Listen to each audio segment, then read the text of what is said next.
Good evening, ladies and gentlemen. Doing a little bit of a random stream once more, unannounced as always, because your boy has little time. But if you are just joining into this and finding me at random, thank you for being here. I am going to be watching some stuff here today and perhaps also playing some Risk of Rain. Just got the game and it'll be interesting to see how that is. Hello, Jan. Or should I say Ian?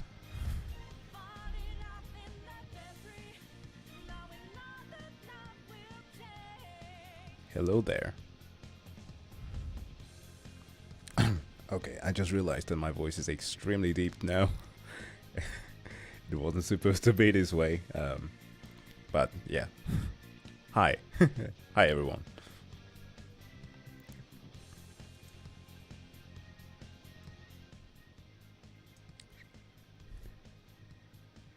Ian. Okay. Noted.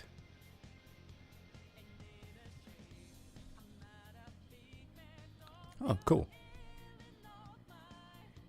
Like the constant Avogadro's number, E. That's cool. Oh, today I am good. Been on one of those long weekends because it is, well, Christmas season and everybody has to visit everybody, and we had a lot of family visits once more. So, yeah, interesting stuff happened. We went to an arrangement where, like, arrangement, that sounds weird, like a coming together party where we expected like 20 people, 100 or so people showed up. It was chaos, but like in a good way. But I've been like a bit too overly stimulating in my head, so I'm happy to be home and just chilling now. All right. We're doing a little bit of different things today. Some reactions, some gameplay, and yeah, we'll see how it goes. I have nothing special planned today. I was actually originally thinking about doing this on Twitch, but I've been trying to avoid Twitch like the plague because of how the different rules and the weird stuff that's been happening over there. Do I have my own 40k army? Unfortunately not. I do have some, I don't have them in here. Some Grey Knight models, but I haven't gotten to the point of making a whole army yet. I have to save a little bit. I haven't gotten much into the tabletop. I played almost all of the games now, except for Rogue Trader and that stupid mobile one. What was it called? I think Josh Drive Hayes had a review of it. It made me chuckle.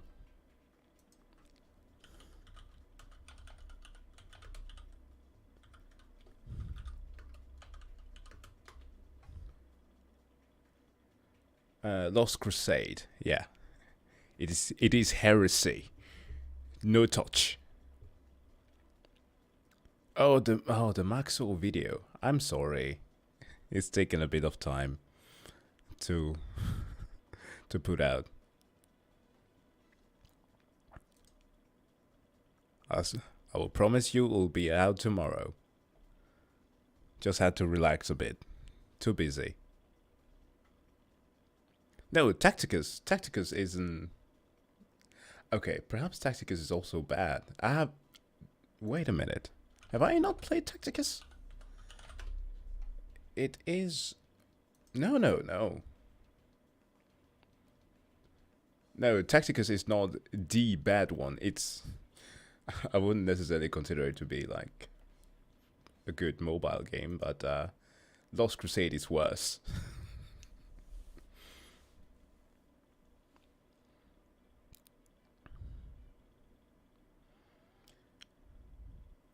Yeah, I tried only playing Darktide once since the update came out, but maybe or mayhaps, as some like to say, I should give it a go again. They've been working hard to I don't know if redemption is the right word to use here, but to do better than the state in which the game released. Yeah, I have some on the list for that's been requested to me. There's some things from I Did a Thing, his latest video that I have yet to watch. Some Kurzgesagt stuff. A couple of videos that are pretty interesting that they put out.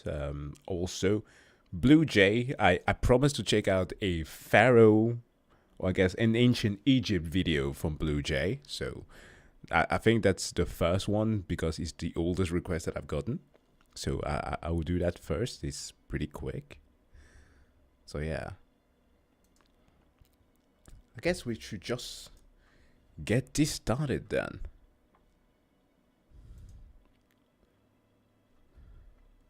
Alright. So I am no ancient Egyptian expert at all. I know a bit of stuff regarding my ancient Egypt. I think the request came out of the fact that I've watched a Seth video, right, on pharaohs.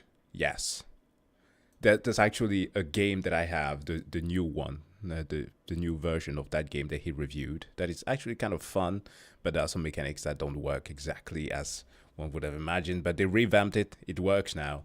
But yeah, through the reaction there was a lot on Egyptian mythology that was pretty funny. And the way that Seth went ahead to depict the different god and goddesses was super dope. So this video from a YouTube channel called Blue Jay that I highly recommend that you check out. He's a pretty funny guy. We watched some of his stuff before. This one is on how to worship like an ancient Egyptian. They had a lot of fun in ancient Egypt. And by fun, I mean a lot of struggle to maintain their faith. But yeah, this is the one that we're gonna watch, and it kickstarts with an ad for Total War. Wow. What a thing. Who would have thunk?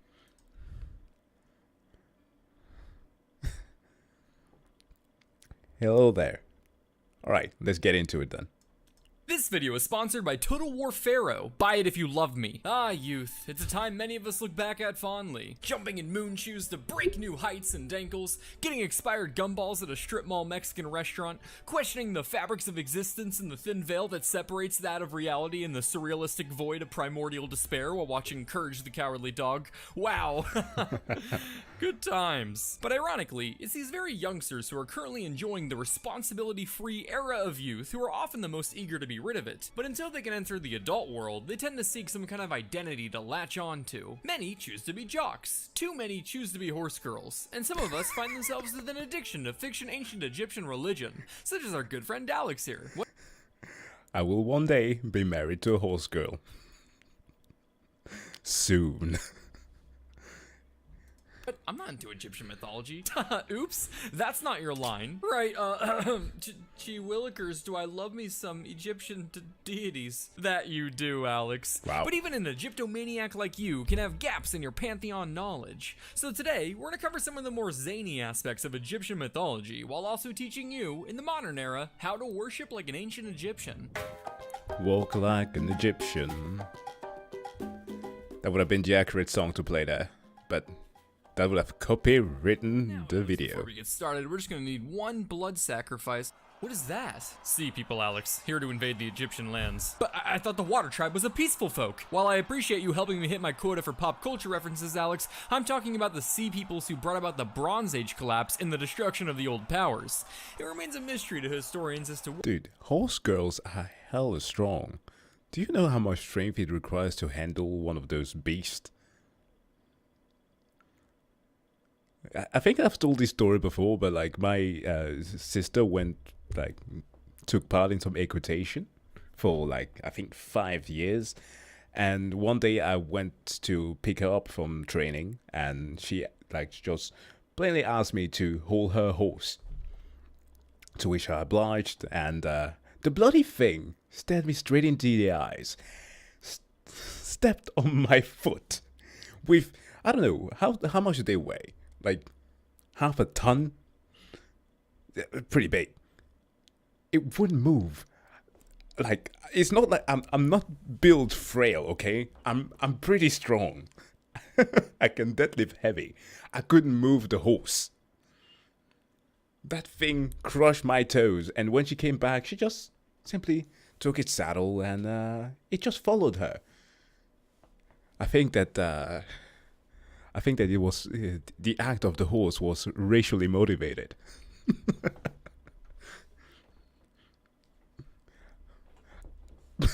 Yeah, I know what type of horse girl you're talking about. I'm just shifting the conversation to something less towards what you're thinking.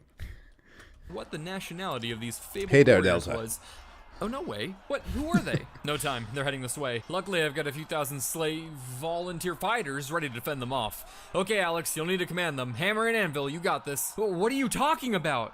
Okay, don't worry, Alex. We can make you into a brilliant Bronze Age general with Total War Pharaoh. The Total War franchise is taking us to Egypt in Total War Pharaoh, the bestest and bronzest Bronze Age strategy game to date. If you've ever touched a gaming PC or been on a history subreddit, chances are you've heard of the Total War games. They combine turn-based strategy, real-time battle maneuvers, and sick little stabby animations to deliver one of the most addicting experiences that resulted in this video being a week late. With 8 playable factions across 3 cultures, Total War Pharaoh brings this formula to life in one of the coolest eras in recorded time. I've been playing it myself, and with elements like armor degradation, dynamic weather, and unit stance options, there are so many ways to approach the customizable sandbox campaign that you'll never get bored surviving the collapse of the Bronze Age. I love these games so much, and to prove it, this is my live reaction to getting the email from Creative Assembly about sponsoring this game.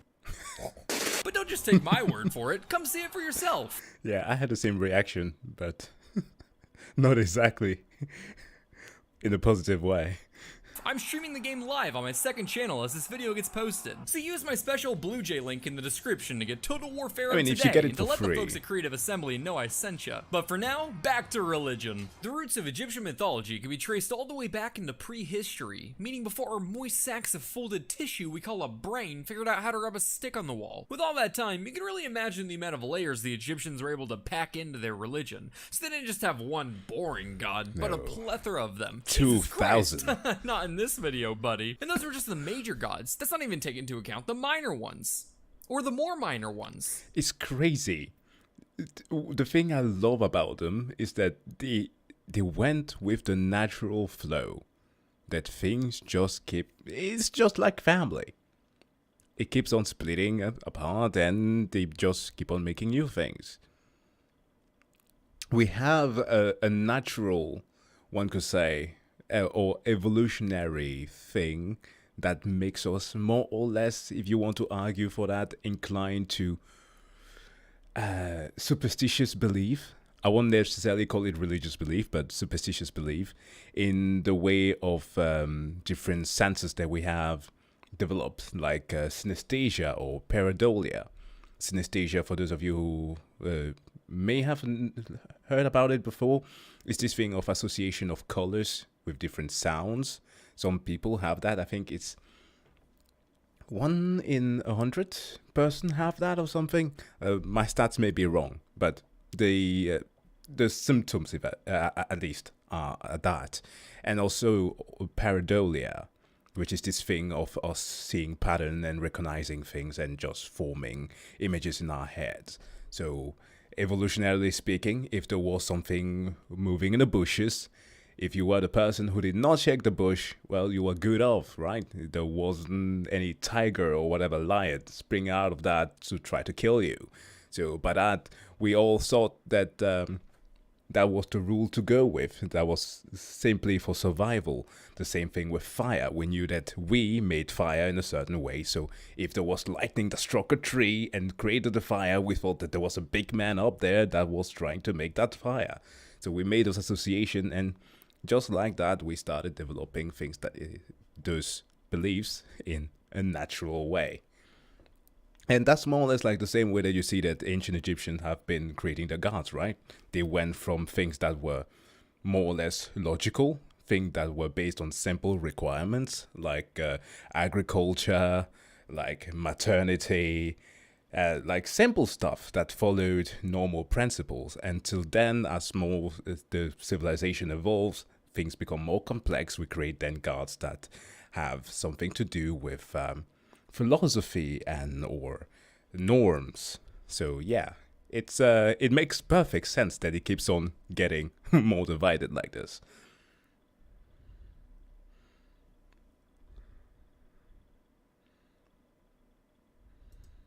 Or the Among Us one. Now, perhaps the first question on your mind is how could some dude on the internet without a formal degree in the fields of mythology, theology, or even anthropology be qualified and able to accurately simplify a religion that existed for over 3,500 years and contains over 2,000 deities? Yeah. Let's start off with something simple, like the okay. creation of the entire universe. We're all familiar with the Abrahamic version of events, where in the beginning, there was pretty much just nothing until God decided to plaster up some LEDs. Ancient Egyptians, on the other hand...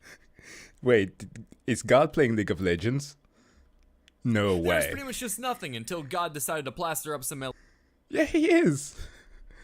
Ranked bastard. LEDs. Ancient Egyptians, on the other hand, had a few different creation stories, each of which I consider to be a bit more flavorful. As one story goes, in the beginning, there was nothing but a chaotic, primordial cosmic ocean until a pyramid called Ben emerged from the abyss with a lotus flower that blossomed into the sun god Ra.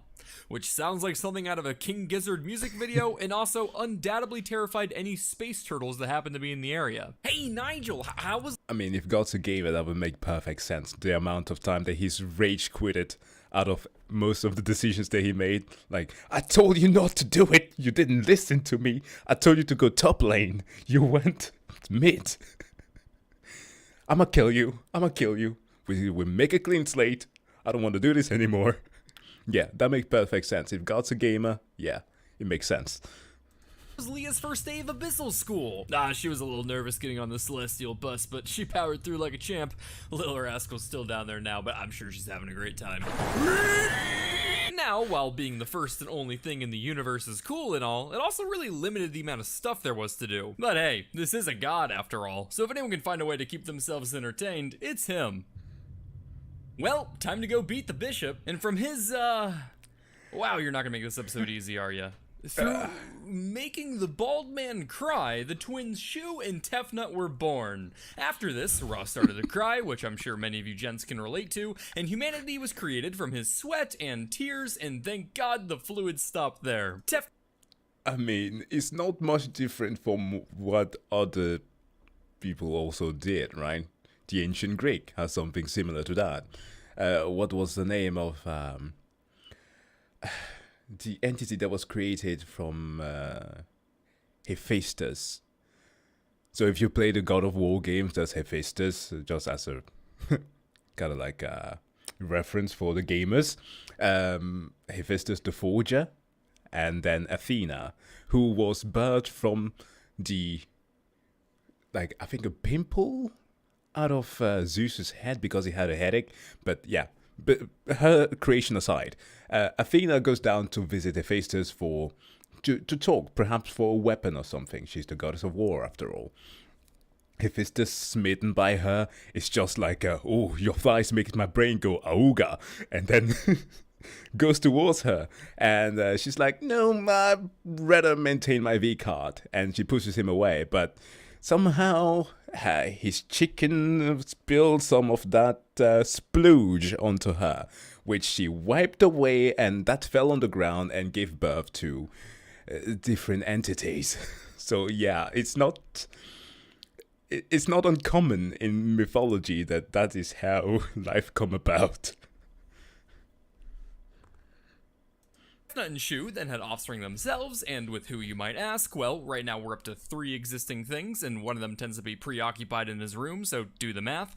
They gave birth to the god of the earth, Geb, which was 1 letter off from making my day, and the sky goddess Nut, whose name really foreshadows the theme of Egyptian mythology. These 2 siblings then had kids, with who, again, do the math. Now we're really starting to rack up a big list of major deities with a shocking amount of shared genetics that would bring a tear to any British monarch's eye. But hey now, you're a teenager with an obsession. That means you've got to be quirky. They were smoking Kush. If you get that reference, you're awesome. Different, and knowing just the most well-known aspects of Egyptian mythology won't cut it when you try to flex on online forums. So let's do a little speed run on some of the major gods and how to worship them so we can get to the fun stuff. At the top we have the aforementioned Ra, but depending on the place and time, he could be named Re, or Khepri, or Atum, Amun. or Amun, or if you place a fusion card, Amun Amun Ra, Ra. or Atum Ra. Are they the same god? Yes. But are they different gods? Yes. Yes. What? Questions? Okay, so the origin is simple. At least, etymologically speaking, simple. Amun means, for my AC players, the hidden one. And Ra just means sun. So originally there were two different entities. We don't know exactly when it became like merged, but they were two different ones. Some will say that perhaps it's from some of the translation from the stories of Plutarch. Some will say that some archaeological findings or the things that were found in the Ben stone that was mentioned before told that story. But yeah, they were essentially two entities that fused into one, depending on the time and what religious custom were pushed onto people. But yeah, good soup. Are for the weak, Alex. Just smile and build some triangles. Despite what you think, this dude dripped out with a feather is not Johnny Depp, but in fact, Shu, the god of light and warm air. He was responsible for holding up the entire sky, so Egyptians thought clouds were his bones, whereas today, we now know they're actually chemtrails. He was worshipped through stuff like prayers and hymns, but since the bar is just hot air and cool feathers, you can just go to Burning Man. Tefnut is the goddess of moisture, which is just a weird way to put it. She's interesting because her name could be onomatopoeia for the sound of spitting, with the translation itself potentially just being she who spits. Disgusting. Shit. Punish the blasphemer! The Egyptians weren't even subtle about it either. In some temples, her name could be found written on the walls as just a pair of spitting lips. As such, you already inadvertently worship her today when you use any of these emojis or when you rage quit a Call of Duty match. For as the ancient proverbs go, spitters are quitters. Geb, god of the earth, was a real chill dude and was often just depicted lounging around. Looks like he's got himself a little romance going on. Who's that? His sister, Alex. Yeah, and then we get into the dun dun dun dun dun dun thing of mythology. A lot of inbreeding. Did you really have to ask? Anyway, it was said that earthquakes were caused by the tremendous power evoked by Geb's laughter. Hello, Heliopolis! How we doing tonight? Wow, what a crowd, what a crowd. We even got some Greeks here. Crazy you guys found the time between naming every city after your teenage king. Let's see, what's up, man? It's a bit dishonest to judge this narrative from this standpoint. Of course, they seem ridiculous to us now. Just back when they had an option to explain the world. Yeah, I mean, of course, to us now it's different. Still doesn't change the fact that it's funny. But yeah, we can't judge them for the thing that they did necessarily. But yeah. By our standards, it's different. But to a certain extent, though, we gotta say there are some things that I think I don't think that there are like a necessarily like an objective morality to things. I don't believe in that. That's more or less things that we end up making. But yeah, there are some things that just feel weird all around through history. What's the problem? Hey, Geb, what are you doing here? Heard you're a funny man. Came for the jokes. Let's hear one. Are you sure? Are you sure you want crops this year? Sit down. Okay, Hold okay. Oh. So there are some who say there aren't any crocodiles in Egypt. But I think they're in denial. Like the Nile River. Oh, fuck. Denial! Like the river! Oh, that was good. That was good. Yeah. Well, if you'll excuse me, I gotta go catch a show in Fukushima. Set was the god of chaos and had the body of a man and the head of some... Okay. Wow, I did not expect a Fukushima joke there. Whew.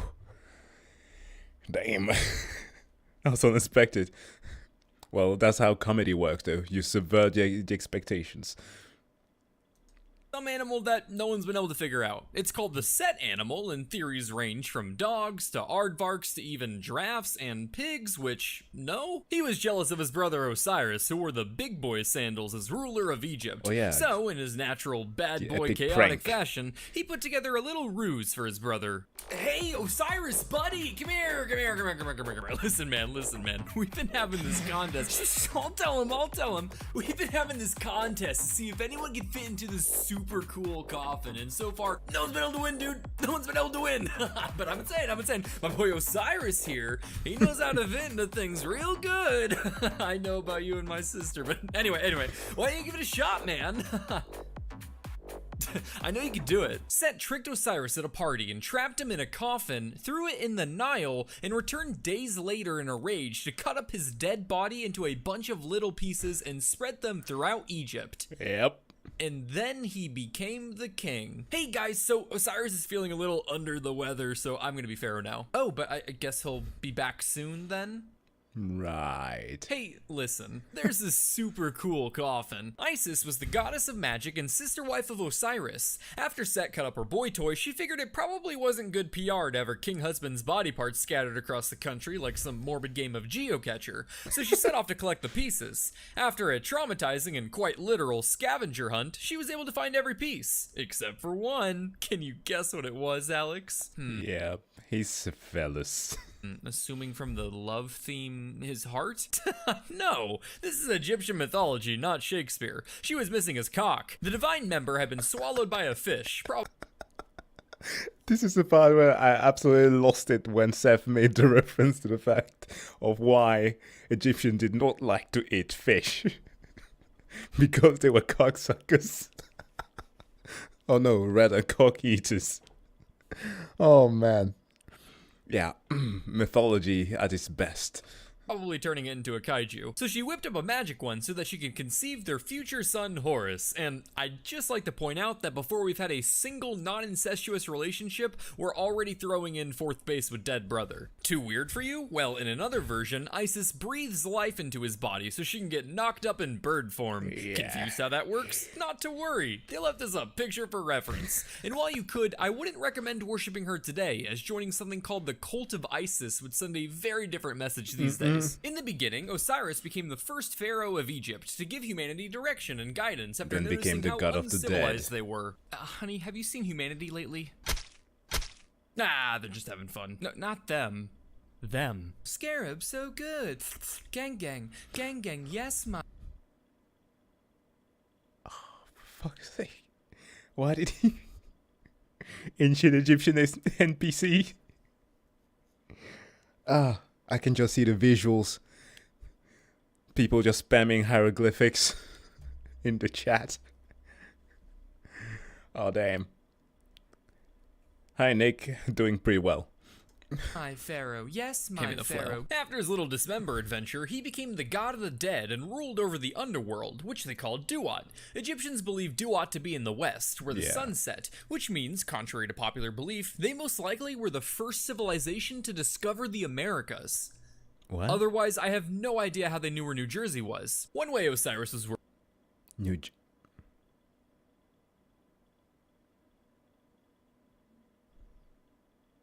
Wait, is that a city with new something Egyptian?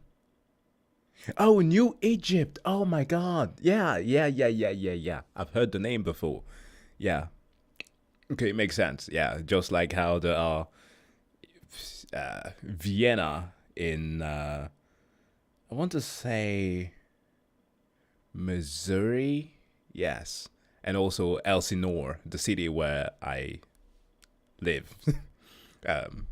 Danish city for all the Danish people who found the Americas and decided never to go back. And named it after cities there. Yeah, New Jerusalem.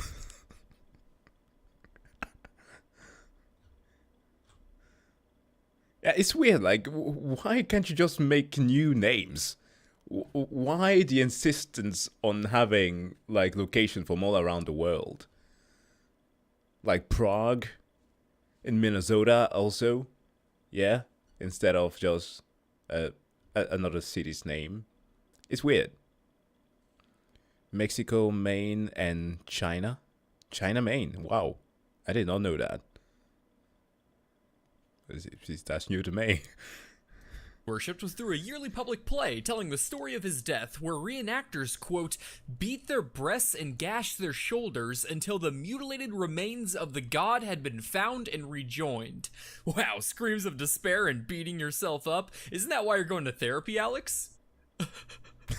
Looks like you've got this one taken care of, buddy. Horus is a falcon god, symbol of divine kingship, and an S-tier Smash character. One of the most important Egyptian gods, he's famous for his contendings with Set to reclaim the throne taken from his father. A lot of wild and insane shenanigans took place over this 80-year period of conflict, but one contest definitely stands out. And to tell this story without getting my video removed, we're gonna have to enter the Euphemism Coliseum. Let's say both Set and Horus each had long ships containing men of the sea men, if you will. One night, Set wanted to assert dominance over Horus, so he attempted to seduce his nephew and docked his ship at Horus's port, sending his sea men into Horus's territory. Horus, however, had a closed border policy, so he caught these sea men in his hand and threw them into the Nile. After this, he went to his mom Isis, who helped him coax his own sea men out of his ship, so he could sneak the little guys into some lettuce that Set then ate. Both Set and Horus then went to the gods, who heard Set's claim of dominating Horus by invading him with his sea men. But when he tried to summon them, they answered from the Nile. Horus then claimed his dominance over Set by tricking him into eating his covert sea men. And when he summoned them, they answered from inside Set, proving that Horus had dominated his uncle. Yeah.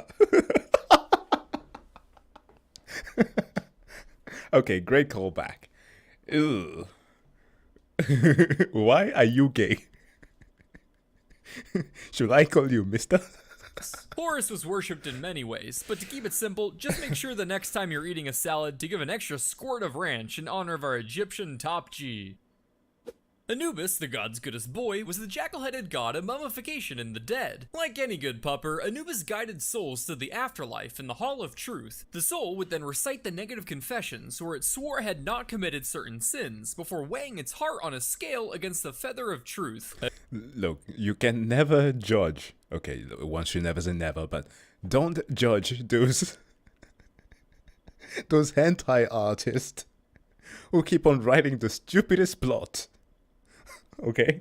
As long as it's something consensual, it's fine. Don't make fun of them, because the ancient Egyptian, the Romans, the Greek, and well, the most, for fuck's sake, the Chinese were insane with the mythology, especially. Oh my god, like, you can't make this stuff up. Well, you can, it's literally what they did, but yeah, you get my point. Have you sinned against men? I have not. Have you oppressed kinsfolk? I have not. Have you spent over $100 on Destiny 2 DLC? Well, only if you account for inflation. Wait. If they passed, they enjoyed eternal life in the field of reeds. But if not, their heart was thrown on the floor and eaten by the crocodile-headed goddess Ammit, the devourer of the dead, erasing their soul from existence. In honor of Anubis, it was common for priests to wear jackal masks during funeral proceedings and mummifications. Okay, let's get this show on the road. Oh, like Anubis. Right. But do you know what you're doing? Don't worry, I do this all the time. Okay, let's get this hard out. What are you? It's tradition! But while mummifications are a little hard to come by today, don't you worry, Alex. There are whole conventions dedicated to this kind of worship these days. Okay, this is getting long. Let's see who else we got here. Nephthys was the sister wife of Set and goddess. Did he just raise furries to a higher status? That's unforgivable. That's some 3D chess move there. You don't do that. We don't do that here. Keep them in their place. Don't make them holy. goddess of healing and protection, but also death and decay just to keep you on your toes, you could hire professional mourners to play the part of her and her sister Isis to hysterically cry and scream at your funeral so it seems like someone loved you in your life, even if we both know that's not true. There's Thoth, the ibis-headed god of, you might want to get comfortable, Knowledge. the moon, wisdom, knowledge, writing, hieroglyphics, science, magic, art, and judgment, who is also credited with creating art, writing, the calendar, and controlling space and time. Being a god with his fingers in more affairs than Blackrock, he was very respected by the Egyptians, who honored the god by sacrificing and mummifying ibises by the millions. There's the moon god Khonshu. He appears in something called the Cannibal Hymn, which is metal as hell, but for more, just go watch Moon Knight. Sekhmet, a solar deity, almost killed all of humanity until she got too drunk drinking red-colored beer that she mistook for some nice, refreshing blood. As Sekhmet one is does, fucking Bastet cool. is a cat goddess in the calm version of Sekhmet, whose worship provided the means for the first recorded instance of psychological warfare, which I covered in this video here. So, those were some major gods. How you holding up, Alex? To take the fursuit and the ranch with the Burning Man tickets. For those who could not see, he's building his fursona. Oh no. Oh no. Please, can you cry at my wedding? Funeral? Funeral, shit, yes, wait, do you eat my heart? Looks like you've got this down pretty alright, buddy. Let's move on to some of the lesser known rascals. Wait!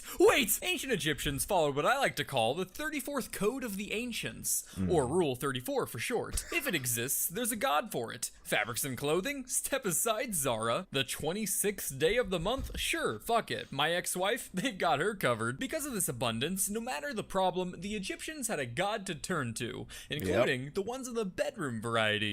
Why are you staring at me? Before our gods of today, pharmaceutical companies, blessed us with the blue pill, men and also women experiencing fertility problems in the good old days often turned to religion for guidance. And apparently, for the ancient Egyptians, nothing really screamed healthy sex life like a grotesque crouching dwarf. Meet Bes, a demon god of sexuality, fertility, childbirth, humor, protection, and war. Quite the resume. Yikes. Unlike almost all other Egyptian gods, Bes was shown face on and was depicted as a short and chubby little dwarf man with the face of a gargoyle, a lion's mane, and a tongue that's always sticking out, either because he just did the one chip challenge, or because the gods are just so inbred at this point that it's a miracle he even has one in the first place. Being just the beacon of beauty that he was, people would spend the night in incubation chambers with naked images of Bes and his goddess counterpart, Beset, plastered on the walls to cure their fertility problems. Hey man, do you ever have problems getting a, you know? Say no more, my friend, I've got just— How? How do you get in the mood with that staring at you? That has got to be the most disturbing image ever. the room for getting in the mood, so to speak.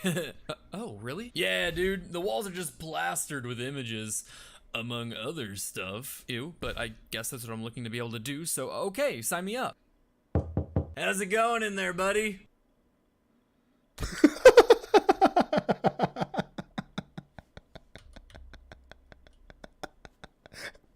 Bruh. Yo, Danny DeVito, he'll do it. Well, so anyway, I started blasting. I don't know, it's not really doing it for me. Are you sure this is the right room? Yeah, dude, it works like a charm on me. Here, let me show you. Wait, no. Bes stood for all things good, and it was believed that if a child was laughing for seemingly no reason, it was because Bes was nearby making funny faces. Kinda sweet until you remember Bes runs around displaying his gargantuan genitals like a hobbit crackhead from Venice Beach. So, Alex, if you want to keep the spirit of Bes alive today, you can always smile at kids from the bushes of your local playground. No, what is that? Oh, that's Aten, a solar deity portrayed as a sun disk. Why does it have hands? Why do you have hands? That was kind of rude, Alex. Now look what you've done. Say you're sorry. I'm sorry, Aten. Now say he's a very cool sun god. You're a very cool sun god. Now declare him the one true god and renounce your worship of all other false idols. You're the one true— wait, what? Aten's biggest claim to fame came during the reign of Akhenaten, who thought the sun disk was such a dope god that he figured, why bother worshipping all these other wannabes? So he put forth a decree that banned the worship of any god besides our little disk friend, and even went as far as building an entire new capital completely dedicated to the worship of Aten. What in Sundisk's name is this? Wait, Akhenaten, I can explain. I'm sorry, what part of one god did you not understand, Bayek? It's just, Bayek? I've been having problems lately. You should have come to Oh me, my God. Bayek. We don't need this pagan garbage. The worship of Aten is the light that shines upon all paths towards restoration. How's it going in there, buddy? I don't know, it's not really doing it for me. It's all about the hands, dude. Here, let me show you. Not again! Scholars argue that this Atenism was the first recorded instance of monotheism in history, with Sigmund Freud himself even claiming Atenism. No. Why does he always show up? Why does Freud always have to show up in the most inconvenient moments? This... So there are some philosophers that really should not be around here. That should have gotten into other fields.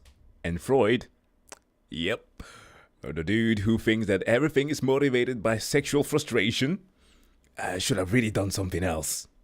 God damn. Influenced the founding of Judaism. I can make an entire video on this guy, but Elf even claiming Atenism influenced the founding of Judaism. So, Sigmund Freud is one of the philosophers that is so cited by anybody because of some of his thoughts on, well, the human person. Most specifically, with regards to individualism and what motivates us and what drives us. That has been, many of his theories have focused on the fact that, well, most of our drive or lack thereof comes from sexual frustration and or the way that our mothers would not have nursed us enough through childhood, and like his theories are kind of weird. And if you've ever heard of the Freudian slip, yeah, I'm not gonna go in depth with him. I don't really like the guy. I think that he was a bit of a wacko. I know that he's respected in certain fields, but not by me.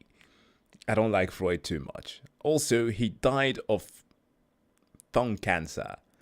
So if I were to be very mean, I would have said some very mean stuff, but I will not do that.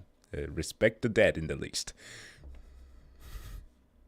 I can make an entire video on this guy, but in short, it turns out telling a deeply traditional group of people to drastically alter their identity carved from thousands of years of customs is a challenge that not even a god king can easily pull off. And it offended the Egyptian people so much that after Akhenaten's death, they attempted to erase any trace of his name and family from history. At first, you probably don't bat an eye at this, what with the CCP and Soviet Union having practiced people erasing all the time. But keep in mind, the Egyptians believed the soul was made up of several parts, one of which was called Ren, or a person's name. They believed that so long as a person's name was written down or remembered, it would help preserve their existence in the afterlife. So, by striking any mention of Akhenaten from history, not only were they trying to forget such a crazy attempt to reform culture, but they were trying to destroy a literal piece of his soul. Speaking of the soulless, pharaohs were not just a part of the Egyptian elite, but were themselves considered gods in Egyptian mythology. Because of this, they tried to live up to the theme of their divine connection. With the pyramids. You don't mean. That's right, Alex. Egyptian pharaohs were often inbred to emulate the gods as well as to... Oh yeah, also that, yeah.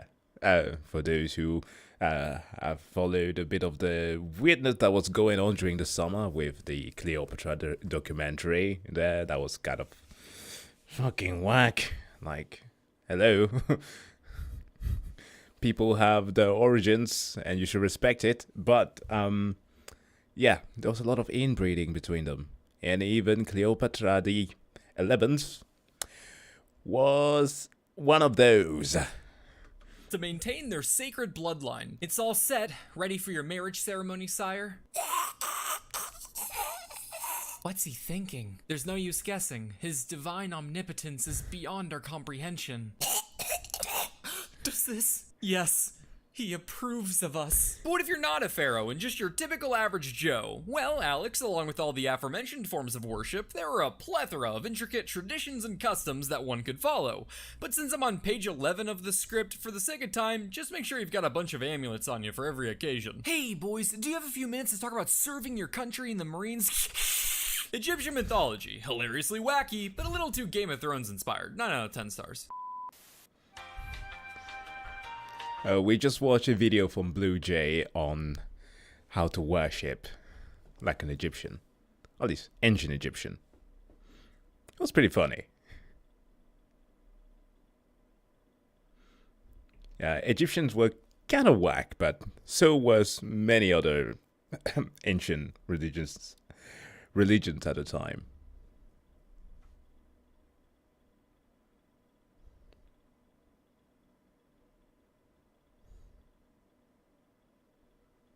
Mandalore Gaming Cabela.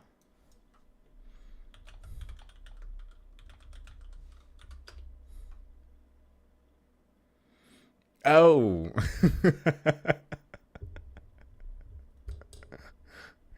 I remember this game.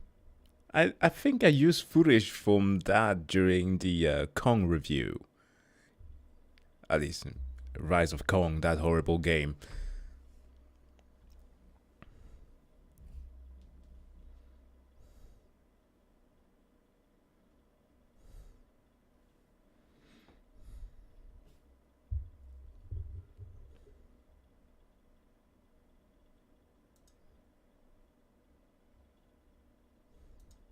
What the Maya did.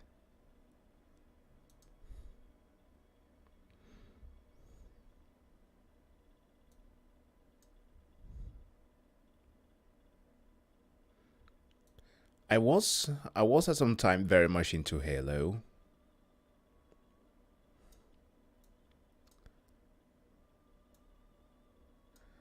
I stopped by the time that I got hold of a PC. Then Xbox became obsolete. So, well, again, until Halo Reach. And then I think I skipped the rest and then got to play Infinite. Yeah, Reach and Infinite. That's where I was. Yeah, Skull Island, Rise of Dawn. Yeah, goddamn, so many bad games. Yo, 2023 has been a fantastic year. Like, if we were like a store, we would be called Scams Are Us. It's been crazy.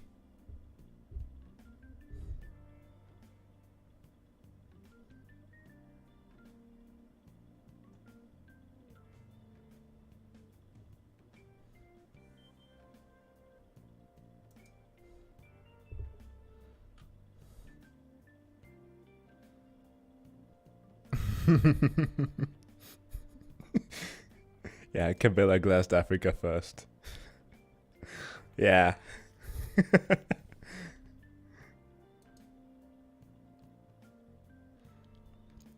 It's funny, I think that it's only...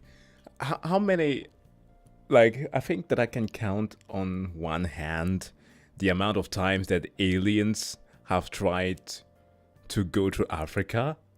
I think, like, if there actually were to be an alien invasion, that's the safest place to be.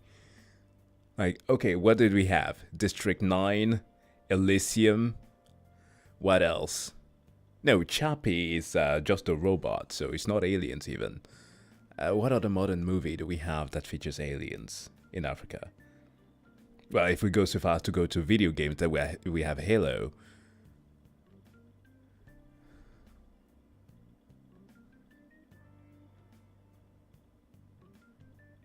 Oh, the day before, dude, I need to watch the X-Men video on it because I have so many thoughts about that game.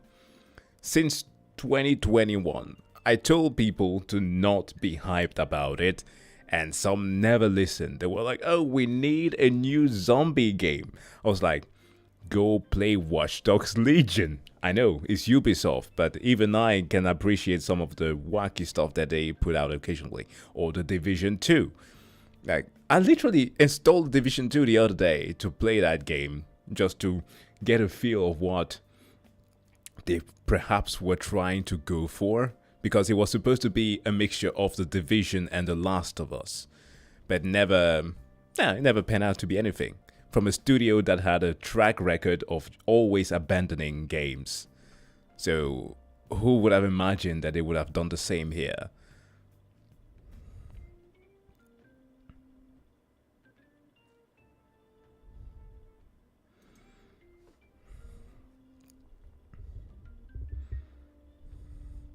So yeah, that made perfect sense. Alright, we are going to be talking games in a bit. But first, let me check a little video here by Kurzgesagt. Yet another wonderful science channel that I liked a lot, but this one is not necessarily science related. Well, at least there is another video that is science related that I want to watch too, on how to destroy the universe, because Kurzgesagt is extremely good at giving us existential crises. This one is less to do with that, but more with the internet. Because, yeah, gotta check out the state of the internet just for a little bit. We'll get back to perhaps some Blue Jay after that, and, well, we need to watch some gaming first. But, this is The Internet is Worse Than Ever. So, let's get into it. And let me pause the Persona music in the background, although it is very good. I've been getting into listening more like of video game albums. It's so soothing. Anyways, let's get to it.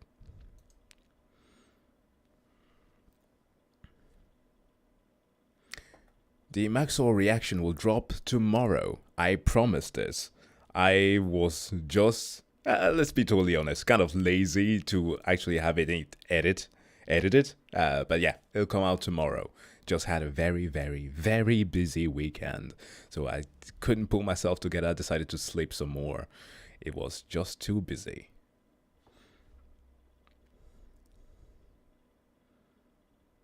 Oh boy, oh boy. Let's get into this one. Yeah, I guess what I have here for the person who mentions Risk of Rain. I want to play it in a bit. Once we've done talking about stuff, I installed the game. And we'll be playing that. Also, I have Amazing Culture Simulator, but that's another game, okay? We get into some Kurzgesagt action. All right.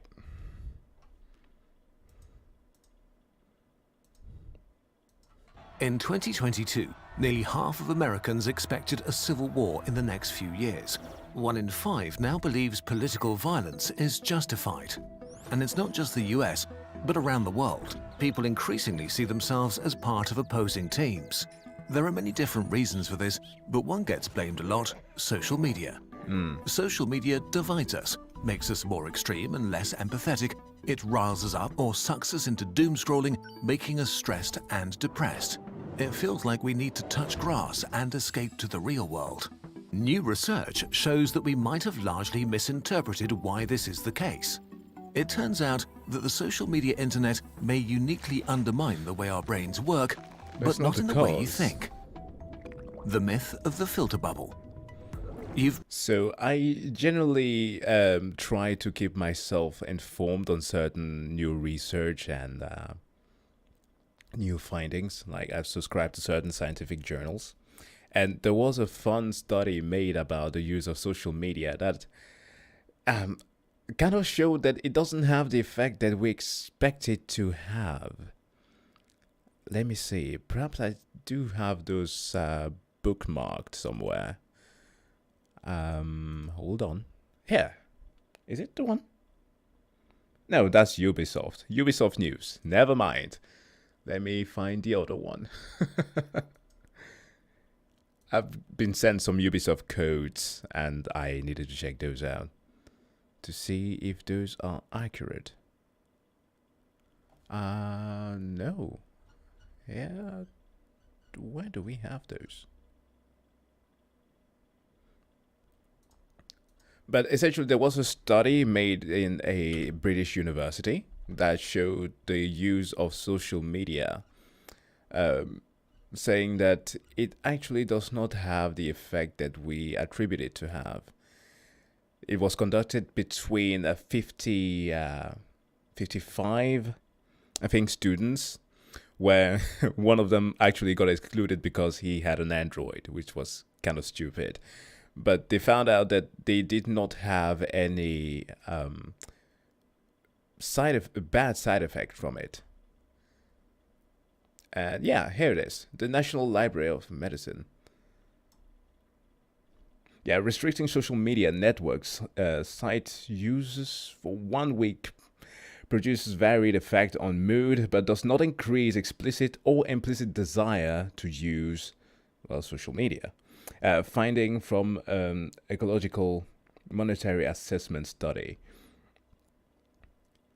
So yeah, they added there was a bunch of factors that went into it, but just the thing was just that, sure, the technology does have an effect to a certain degree, but there's just way too many variables in there that just cannot like decisively say that it affects us in a negative way.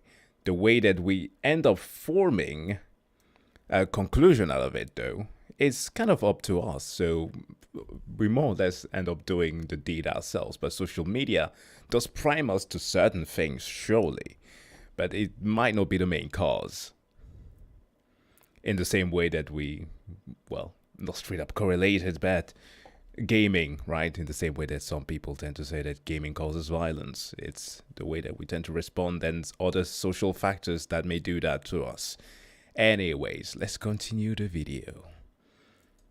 Probably heard about online filter bubbles. Algorithms give you exactly what you want or what they think you want. You only see information that shows you opinions that agree with yours, while dissenting opinions or information are filtered out.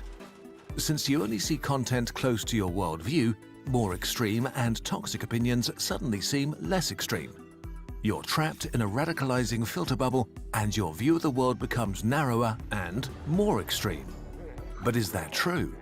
Extreme filter bubbles seem to be rather rare. Studies that investigated what people actually look at online or are shown by search engines found little evidence that you're ideologically isolated. It's the I don't know exactly about the bubble there. Or the exclusion. I don't know. It was very weird. That was very mean to just have one person excluded from an entire study because of that. It was a stupid component of it. exact opposite. Online, you are constantly confronted with opinions and worldviews that are not your own. It turns out that the place where you are the most ideologically isolated is your real life, in the real world, with real people. Your real-world interactions with your friends, family, colleagues and neighbors are much less diverse than your online bubble. The filter bubble exists in your real life, not online. Okay, wait. Online filter bubbles have been the prevailing explanation as to why we've all started hating each other more over the last 2 decades. If that's not the case, shouldn't the internet open our minds and make us more empathetic with each other? I don't think so. Your brain is stupid. Yeah. That's the many thing that we tend not to remember, that our brain is not geared for this. Just like a good old joke, like we weren't meant to hurt each other with the way that we do online. We're meant to beat each other with rocks. Like, our brain only knows that feedback is good. It cannot distinguish the good or the bad. You need to sit down and try to process things. But the feedback loop that just goes through your brain, the impulses, they come arbitrarily. Your brain is stupid. Human brains didn't evolve to understand the true nature of reality, but to navigate and maintain social structures. Our ancestors desperately needed each other to survive, so our brains had to make sure we cooperated. That's why social isolation or exclusion feels so horrible, because it was actually life-threatening. Yeah. The tribe that worked together survived. A divided tribe died. That's also why one of the hardest punishment that you can give to a person is solitary confinement. It's crazy how much we actually crave it. Like, a lot of people can say that they can deal with it. Like, I can say it for myself, personal experience, right? Ever since I was 17, well, more specifically 18, I moved out of home, and I'm 28 now, and my parents have not been around. I go sometime to visit them, but like, I've been alone for a long time. Like, no close family next to me. Like, they live 3,000 kilometers away. So like, we can handle it, but to a certain degree, like, if you don't have close friends or bonds that you can have with people around you, it's gonna be weird. Yo, Adam, what is up with you and poop? Just asking. You good? You constipated?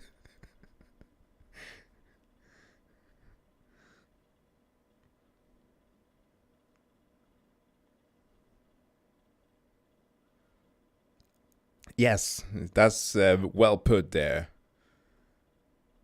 Yes, isolation is something else. Like, being alone is not bad, but being. I have a friend who, unfortunately, is very social. I will wish that he was, but funnily enough, he fits all the stereotype programmer, redheads, like super pale, like dude looks like a ghost. Tobias is his name, even. He straight up has the name of a villain.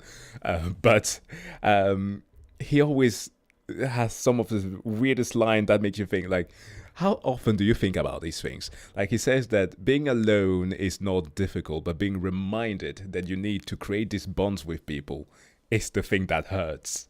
So, yeah, it's kind of sad. Whenever I see him, like, I want to give him a hug.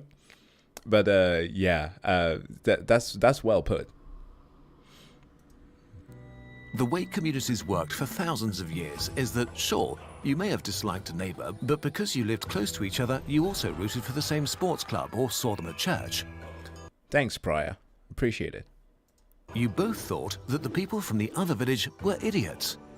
Being physically close made you familiar and created similarities that bridged the gap of different worldviews so you didn't murder each other. And your worldview was probably not that different in the first place because it was formed by the same local culture. Yeah. When our brains evolved, this was enough. Whoever was around was similar to us. We liked what was similar to us. This kept us aligned enough to work together despite our differences. As humanity moved on from small tribes to towns and cities, from chiefdoms to kingdoms to nations, our brains and our communities had to adapt to more diverse sets of neighbors. We began to meet on the town square or in universities where we argued and screamed at each other. But in the grand scheme of things, communities were still relatively isolated, we were still pretty similar and aligned with the people around us. Conflict and disagreement are not a bad thing per se. Tension over how we should live can create new and wonderful things. Our values, norms, and taboos are always evolving, and whatever we think is normal today will not be normal in the future. No. But we also need social glue to hold our societies together because our brains don't care about the meta level of humanity, but about being safe in a tribe. Until about 20 years ago, we did something truly new that hit our brains like a freight train. The Too social fast. media internet, the digital town square. Don't you dare disagree with me. Social sorting. In a nutshell, our brains are not able to process the amount of disagreement we encounter on the social internet. And that's the thing. It's too much. It's way too much. It's in the same way that we talked about in the past, or some who've been on the stream sometime, about, well, male isolation.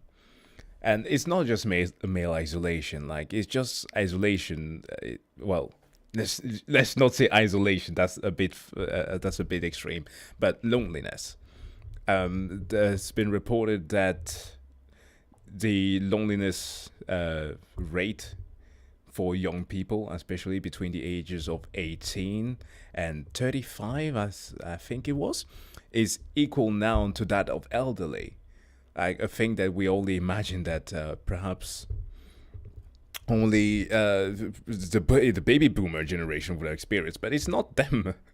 It's literally us young people, because we are the ones who fare that much on social media. Like, we need to kind of meet outside a little bit more. It's straight up a meme to say to tell people to go outside and touch grass, but we need that, physically speaking. That's our brains need that. I really hope that's obvious to you, but not. Then I'm sorry. Oh.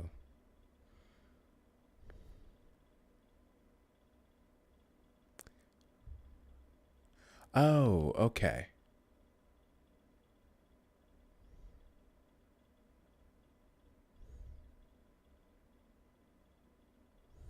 And again, that's a great question there, comrade. What counts as social media? It differs. And also, what affects your social media? And the same thing, the paper that I showed you before also has that factored in. Like, some things are affecting you more than others, right? You may be spending some time on YouTube trying to learn something, right? I will be watching something from like Veritasium or Real Life Engineering, and like I like to spend time on those platforms, on those channels to learn something, but it's not the same thing as browsing TikTok. So, yeah, there are so many things there, but again, it depends on our consumption of it, which sometimes can be nice to kind of detox. The very mechanisms that made it possible for our ancestors to work together in the first place are derailed in ways we were not prepared for. Whether you want it to or not, your brain sorts people by worldviews and opinions into teams. This is not simply tribalism, it goes further. Researchers have called this process social sorting. On the digital town square, you encounter people that express opinions or share information that clash with your worldview. But unlike your neighbor, they don't root for your local sports club. You're missing the local social glue your brain needs to align with them. For your brain, the disagreement between yourself and them becomes a central part of their identity. And this makes it less likely that you will seriously consider their position or opinion in the future. If you hear bad things about them, your brain is much more likely to believe it uncritically. On the flip side, there are people who share your worldview and are maybe even more similar to you than many people in your real life, which makes your brain like them a lot and kind of hyper-align with them. People who think like you are probably good people because you're a good person and whatever social group you belong to is good. So your brain is more likely to believe their opinions. If you hear bad things about them, your brain is much more likely to dismiss it uncritically. Yeah. The engagement-driven social internet makes it worse because it wants to keep you online as long as possible. And the most engaging emotion is, unfortunately, anger. Yeah. The more angry you get, the more likely you are to share and engage. And It's incredible how that spreads.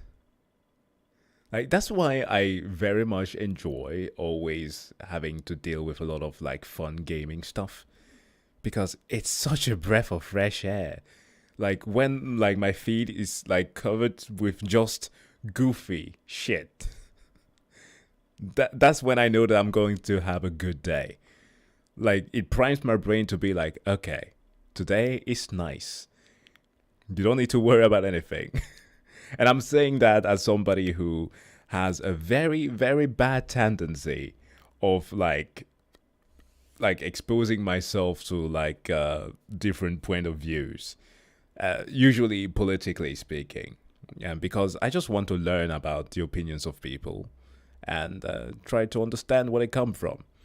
But sometimes that too can be dangerous because you don't know how it's going to affect you. So yeah, I like it when my day is goofy. this leads to social media amplifying the most extreme and controversial opinions. It optimizes not only to show us disagreement, but the worst disagreement possible. And because your stupid brain is sorting people into teams, whatever the worst opinions are, it assigns the same opinions to everybody on the other team. What's striking and new about online polarization is that all the aspects of our lives that make us individuals, our lifestyle choices, the comedians or shows we watch, our religion, sense of fashion and so on, are condensed, making it seem that they're parts of opposing and mutually exclusive identities. When they're not. This simplifies and distorts disagreements about how we should run society so much that it often seems as if the people on the other team are actively, willfully making the world worse. Yeah. That they're almost evil, beyond convincing with rationality, facts, or civil discussion. While you are, of course, on the correct team, it may be hard to process that you may seem like that to people on the other team. Of course. On a societal level, this is dissolving the social glue that's the foundation of our democracies. That's this lack of empathy that we have sometimes. It's scary. Yeah. And it can seem rather difficult to try to approach people with an empathetic heart. Just going and say like, You know what? I understand you. I know where you're coming from. I may disagree with you, but can we talk about this in a civil manner to try to, well, I don't know. It's not always that people come to a middle ground, but at least try. If we think our neighbors are evil, how can we live together? This is especially bad in the US, where the two-party system makes it extra easy to think of people in terms of teams. Bipolar. Negative opinion about the other party has reached record highs. Okay, is there something we can learn from this? Is there something we can do? Something more positive, opinion part. In the end, it's important to be aware of what social media does to your brain. It's easier to change yourself than to change the world, so you can self-examine why you believe the things you believe and whether you dismiss or believe information based on who the person is who is stating that information. The internet comes with a lot of ups and downs, and just like we had to adapt from living in small tribes to living in cities, we need to adapt to the information age where we have access to billions of people. Evolution is too slow, so we need to find models that work with what our brains are able to tolerate. One model that seemed to work well was the pre-social media internet old people might remember. Bulletin boards, forums, blogs.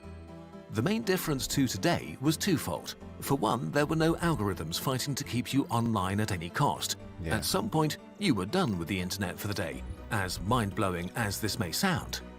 But more Literally, the UK is also, funny enough, they were the one who conducted the experiment before. They are trying to instill a curfew for internet usage in the same way that they do in Korea. I don't know how that's going to turn out, if they're actually going to put it to action, but hey, we'll see. Not everyone is bad online. This channel likes to be depressive. Yeah, I know. Again, it's Kuskasat.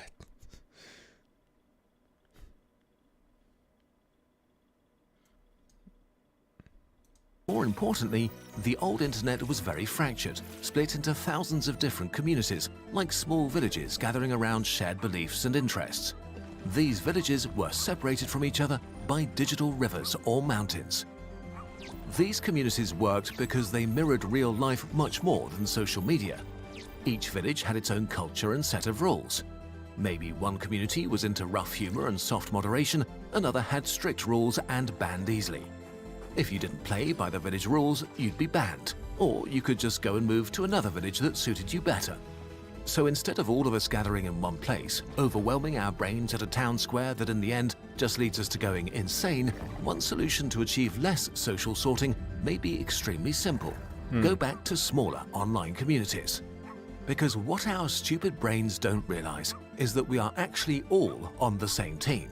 Humanity, on a wet rock speeding through space in a universe that doesn't think about us.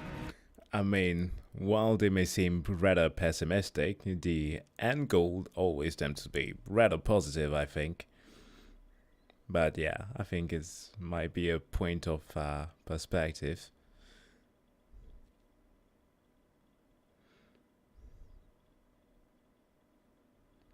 Every language pronounces it differently. Isn't it Kuskasat? Kuskasakt.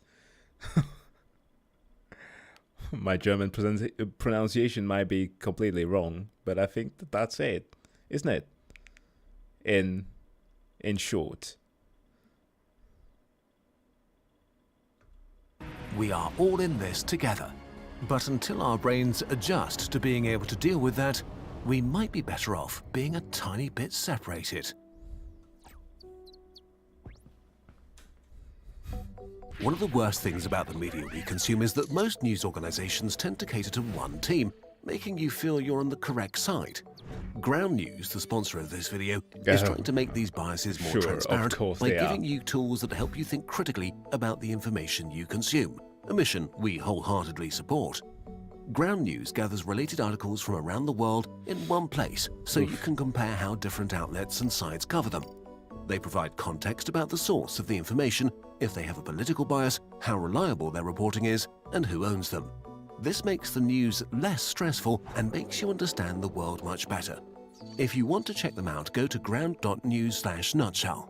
If you sign up through this link, you'll get 30% off their unlimited access plan. A subscription supports Kurzgesagt and Ground News, so they can continue to build more media literacy tools.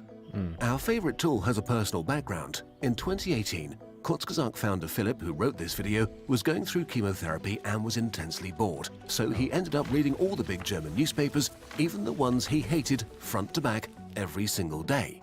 Aside from the obvious biases, what was the most shocking were the stories each side did not talk about. Both sides ignored things that are inconvenient to their worldviews. Yeah. The Ground News blind spot feed highlights this exact thing, showing you news stories that are heavily covered by one side of the political spectrum and ignored by the other. So check them out at ground.news/nutshell to make sure you're seeing the full picture. Nice. Oh, well, here's one that is super hopeful. The smallest to the largest thing in the universe. Yeah. You wanna feel big? Wanna feel important?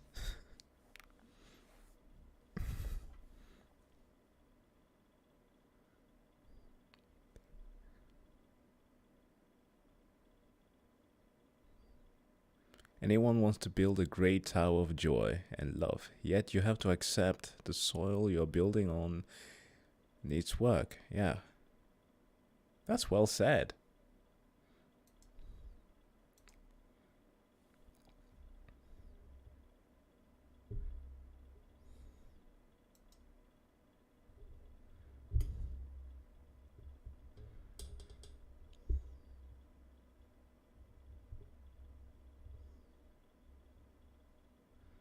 Don't separately look at the news. Wait, what?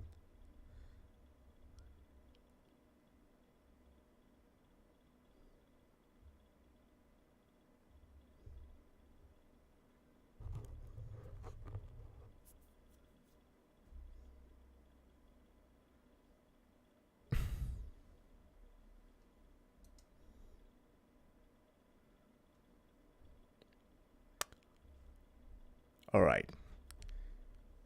So, how about that I did a thing video that's been recommended to me for like, oh, what is it? Let me see. 10 days. There's a similar video on this by Zack Star. We know nothing. Yeah, sure, you can suggest a video for me to watch. Even though we live in a time with the least amount of wars right now. Yeah, isn't it funny?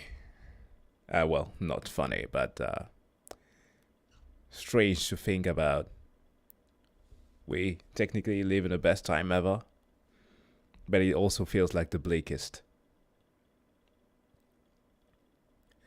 The Genshin trailer reactions? Yes, I will. I'm sorry. I need to keep that in mind and actually doing it.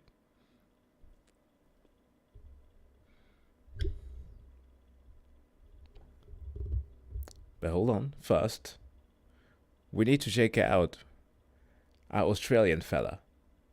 One thing that I need to clarify. I think it was in the last upload, I was under the impression that I Did a Thing was in fact living at his parents, but it turns out that during the recording of that video he actually was. But yes, of course, he's a dad with a wife and child and living in his own place. So I understood that. Thank you for the many people who left that comment there. No, today we are not looking at the box. I know, I have the two in the suggestion. This time it is on the ballista.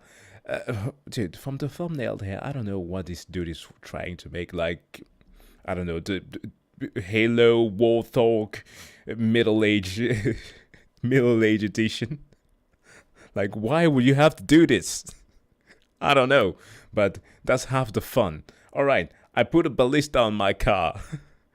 But I Did a Thing. Let's watch this. Hamilton's turn to shoot the Santa guy. Oh, sorry. I pushed a bit far There there. you go. You know what's always annoyed me about being Australian? And everyone around the world keeps making fun of us for it? That we don't have the ability to shoot fast projectiles out of a moving vehicle. But today I finally can, as Clash of Clans asked me to make this Expo from the game that can shoot a 2-kilo arrow over 600 feet, all while moving on top Ooh. of my car. Alright, it turns out I'm not the first to do a sponsorship for Clash of Clans, and ancient civilizations like the Romans and French copied their expos from the game and made them out of wood using primitive technology. But they had a funny way of pronouncing expos. They called them blisters. And I was going to copy their designs, but as far as I can tell, they were really, really tiny. And I want something bigger and more impressive. Also, I've decided I'm not going to copy anything about their designs, as the Romans were all idiots. And I've got something they didn't. Access to spearfishing stores that stock overpowered rubber bands made in factories in Shenzhen. The Romans did, however, have access to beards and massive parties, which I don't, so we'll find out if that affects its performance. Hold on. Isn't that oh my god, what's the name of this thing? Oh man, I know this painting. Okay, if you want to argue, sure, Romans. This is French. It's made by a French artist to criticize the time after the Industrial Revolution. It's painted in 1840. But okay, sure. If you want to argue that Romans had partied hard, but it actually has nothing to do with that. He was depicting the 17th century's attitude towards life, but decided to go with an ancient motif for some reason. Kind of weird.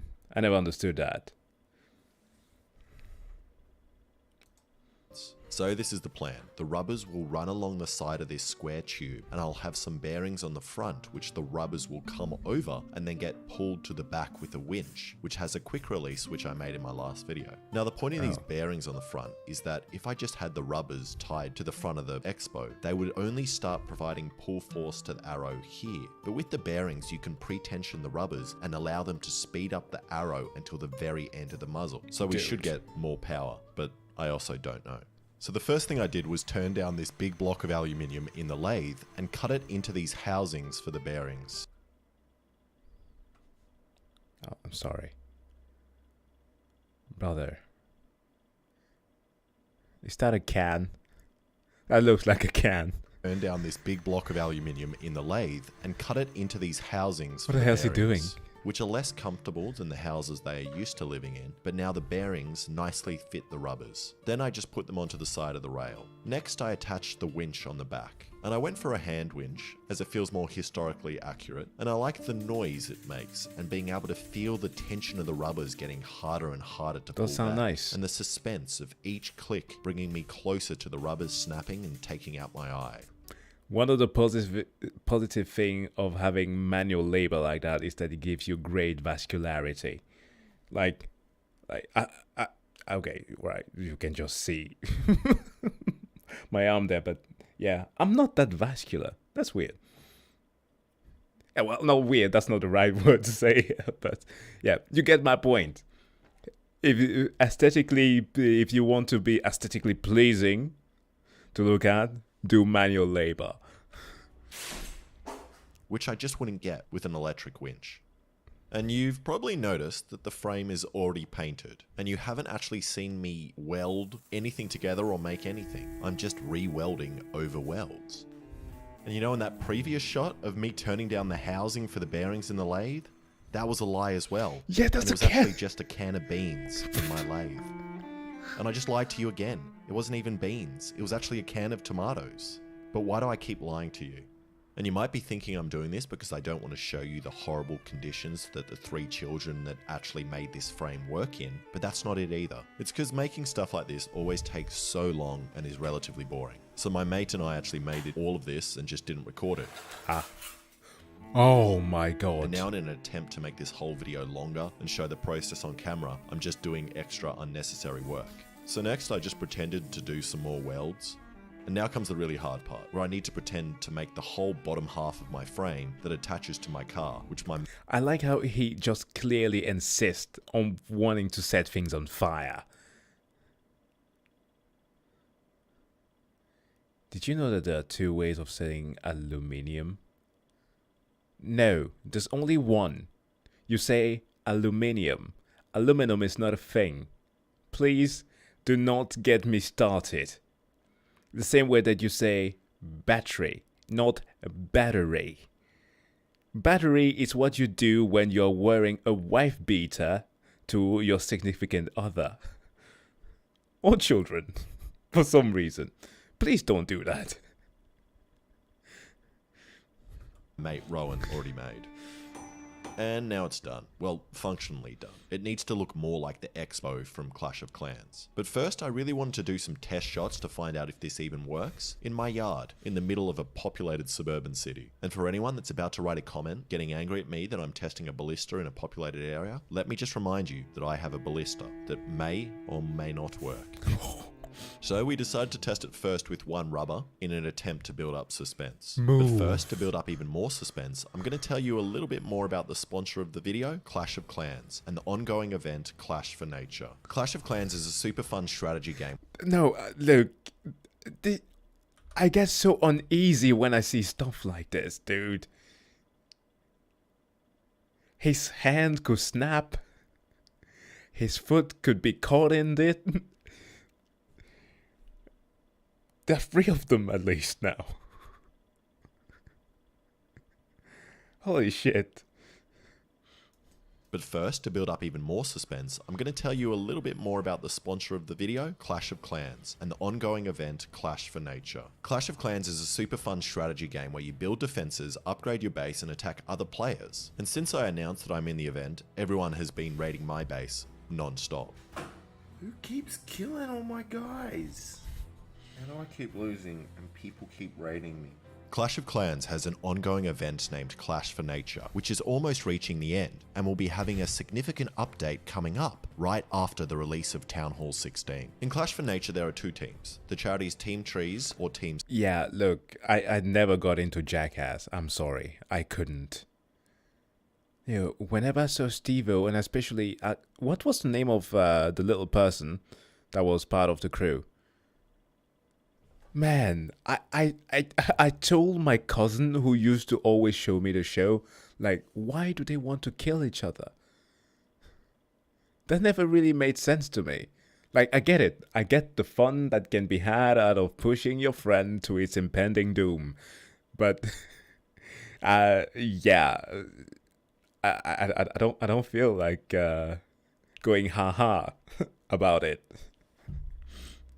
Seas. And if you see my last video, Westman, you know thanks. I'm on Team Trees. All your in-game actions during the event will lead to planting trees and removing trash from the ocean in real life. Any of you can join the event right now, even if you haven't played Clash of Clans before. You just scan my QR code, and then you get gold through multiplayer battles and looting other players' bases. Just don't loot my base, please. And whichever creator and community that loots the most gold will win a Tesla and other prizes. And I'm currently ranked 4th in the Clash for Nature event, and if we win, I'll get a bunch of prizes I can give to you guys. Also, I just want to stop Papa Plate from winning. So, go download Clash of Clans now. Okay, back to the test of the Expo with one rubber.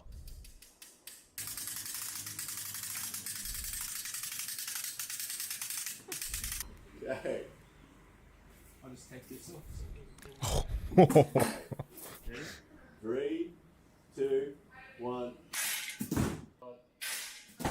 Okay. That sucks.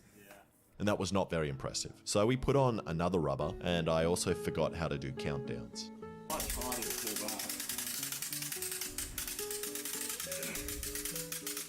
Here we go. 3, 2, 3, 2. Okay. How was that?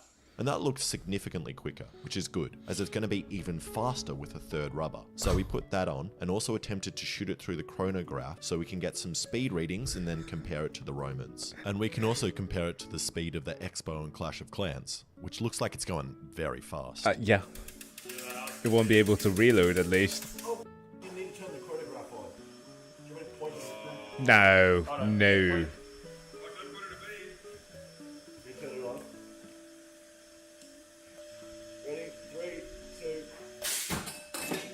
Whoa. And that was way slower than I was expecting. The maximum speed we got was 22 meters a second. And apparently the Roman ballistas could shoot a 400-gram bolt at 90 meters a second. The bolt that we're shooting weighs 2 kilos. How did... Like, okay. I need to have that in like a physics book of like a question for an exam. How did the Roman measure the speed of the ballista rounds? Though. So I cut it down so it weighed 400 grams and gave it another go, which might make it 5 times faster.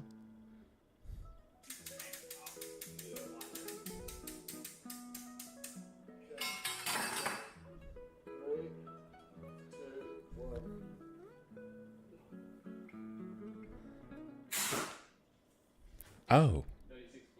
And my first shot was 36 meters a second, but I think I know how to make it faster. You know what I said earlier about Romans having an advantage because they have beards and engage in other activities? So I thought my mate Rowan should have a shot. He does look more Roman. Put your face shield down. Thank you. Well, And Rowan's Roman was power. suspiciously faster than my shot at 38 meters or 130 feet per second. And that's not 90 meters a second fast like the Romans, but it's still pretty good considering the Roman ballistas that achieved those speeds had a draw weight of 5,000 pounds, while our Expo's draw weight is only around 500 pounds. Don't ask me how that's possible, I really don't know. But then I realized something. How did the Romans know how fast they were shooting? Exactly. They didn't have chronographs or Gavin from the slow-mo guys. So I think all the Romans were lying, and the same with the French, especially the French. Okay, Well, they were descendants, so that makes sense. now it's time to make this look like the level 10 Expo from Clash of Clans, which we did by covering it in foam. And this may surprise some of you because you're stupid, but these limbs here don't do anything. Neither does this foam on the front, or this The Romans used the empirical system. aesthetic string. Sorry, that does. But now you're probably looking at this and thinking, Alex, which is my name, this looks a bit like the level 10 Expo from Clash of Clans, but how is it going to shoot magical bolts and auto lock onto targets and then auto reload like in the game? Well, it's not. That wasn't in my budget, and also that's impossible. I'm pretty certain that the Romans went with actually the same thing that we make fun of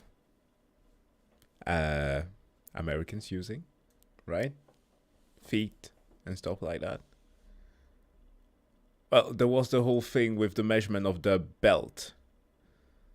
But I can't tell. Actually, I'm not too sure about that. I might have to look that up. Because they and the Egyptian had something similar. What's it called again? The one that ignored the fraction, was it? Hold on. Romans... Hellenic system! Fuck! Hellenic system. Yes. Measurement. Ooh, yeah. God, it's ugly.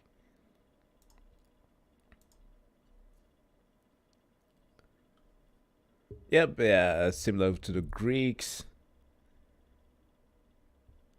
And they were with pause. The span of all fingers, straight hand width, the distance of thumb to tip, and outstretched index finger. And yeah, they also use feet. Yeah, so that's puss. But puss.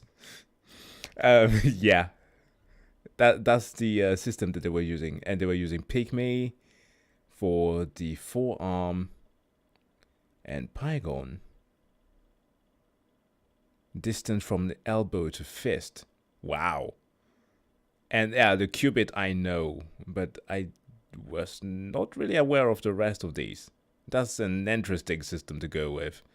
Thankfully, the French gave us the metric system, so we are all enjoying just dividing with 10.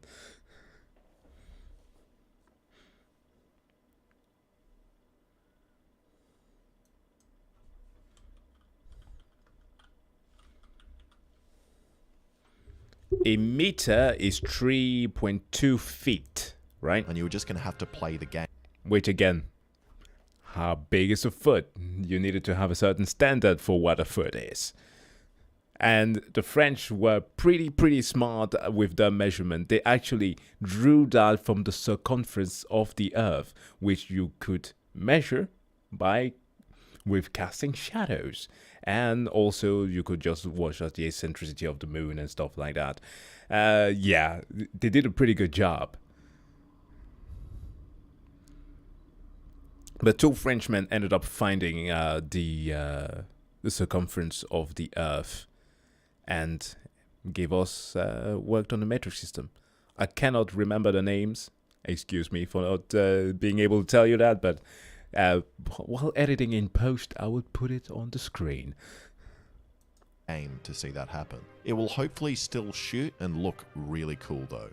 Okay, I think my neighbours are preparing for siege warfare, so it's time to take it out to Hamilton's farm and do some real tests. Also, this is obvious, but anyone watching, especially people living in Syracuse in the 4th century BC, don't put an Expo on your car or try any of this at home. And we're going to do a couple of different tests, like a penetration test on this car door that I stole from an undercover cop car, and also shoot this historically accurate Spartan suit of armor. Oh no. Oh no.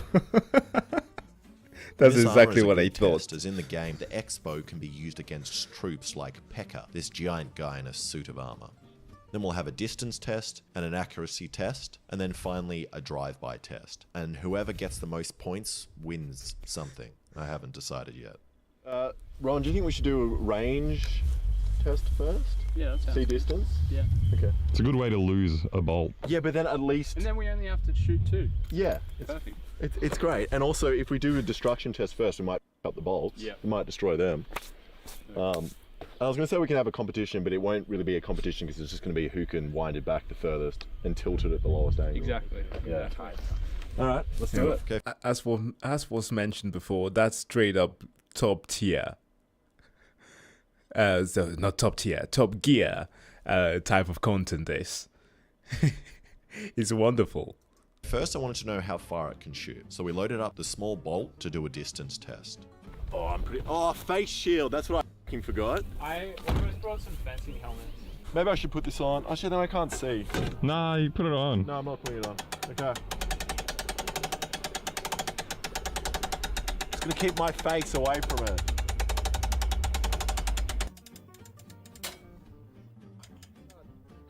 Okay. 3, 2. It's a nice Holy. sound. That was pretty good. That was pretty good. The fletching was weird. And that acted really weirdly in the air with the duct tape fletching that I put on. And also one of the rubbers snapped. But even with that, it went over 120 meters or 300 feet. So we put on another rubber and took off the fletching and tried again. 3, 2, 1. 2, 1. 1. Similar distance. Okay.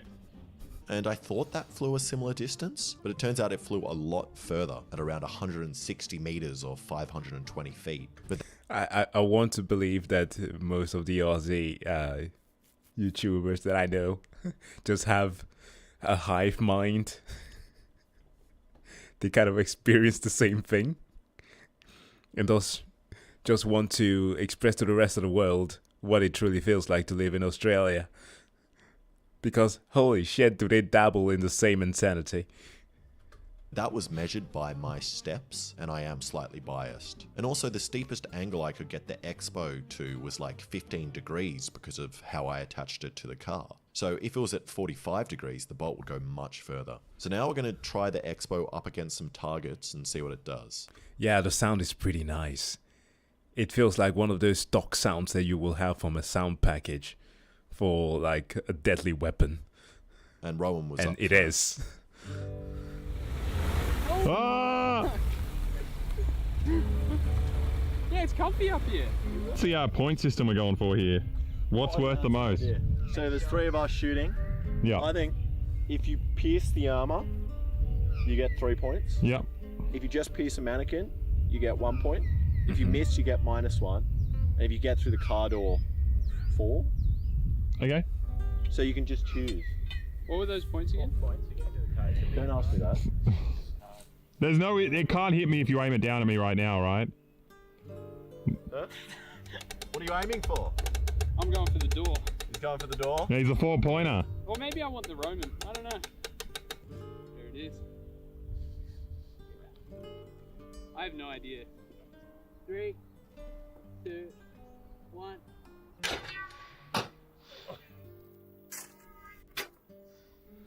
Well, the angle was also depend on the force that is being applied. I don't think that they are equally drawing the flechette back with the same level, but of course they need a much higher angle to be able to reach further if they are drawing at the same rate. But then again, he installed it way too low. So what did he have, like 40? Did he say 45 or, yeah, 45 degree? I would go for much higher than that. Somebody mentioned a trebuchet before. Those, what angle do they used to go with? This missile for sure scary on its own. Well, I mean, yeah, we don't need to make it extra. 1. I missed. And he didn't account for the drop of the heavy bolts and shot low in between their legs, so he's on 0 points. And next was Alexa. Can you open this door? Milady. Miss, Yes! That's exactly what I wanted. This feels amazing. Yeah. This feels so good. It feels sick. Oh, And I feel awesome just being at the front. Yeah, yeah, yeah. Loading.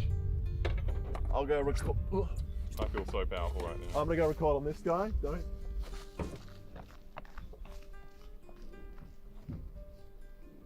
What are you going for? I think Alex. Go, go, go. Uh-oh. Go, no, go. You can go more. Go more. Okay, you can stop. 3, 2, 1. What does that count as? Because I took his pants off. I undressed him. I did exactly what I wanted to do. And somehow, Alexa took the guy's pants off. And I don't even know how many points that is worth. Probably 9. And now it was my turn. And I was feeling the pressure to hit Just, something. yeah, if you just What keep this at angle were this you shooting the angle, ballista at? Don't tell him that. Yeah, I'm not telling. You work much it lower, out. You built much the lower. thing. It'll go further. I don't know what I'm aiming for. Oh, it's okay. Still got it. What was that noise? Oh, this. Springs. Okay. Can you go further? Nice. Uh-oh. Sorry. Sabotaging me, Roland. Oh, what? Did you lock it in?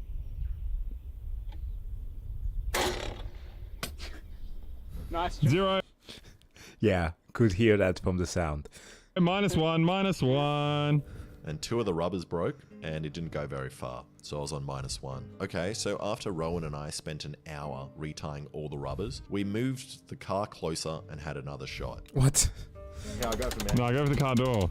No, I'll go for man.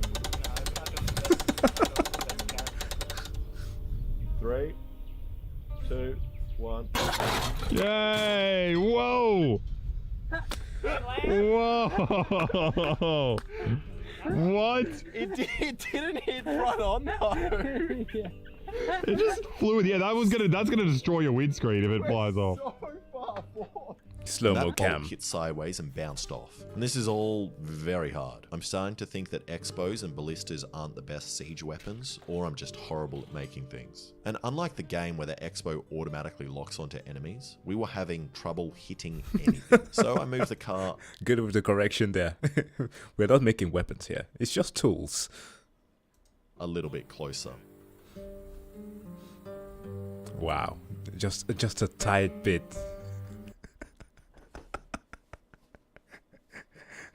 It's like one of those Western movie montages when the person needs to shoot at cans, but it just can't hit the cans, and it just keep getting closer and closer, but it still keep missing. And took aim at the Spartan guy. Oh no, please don't shoot into the car.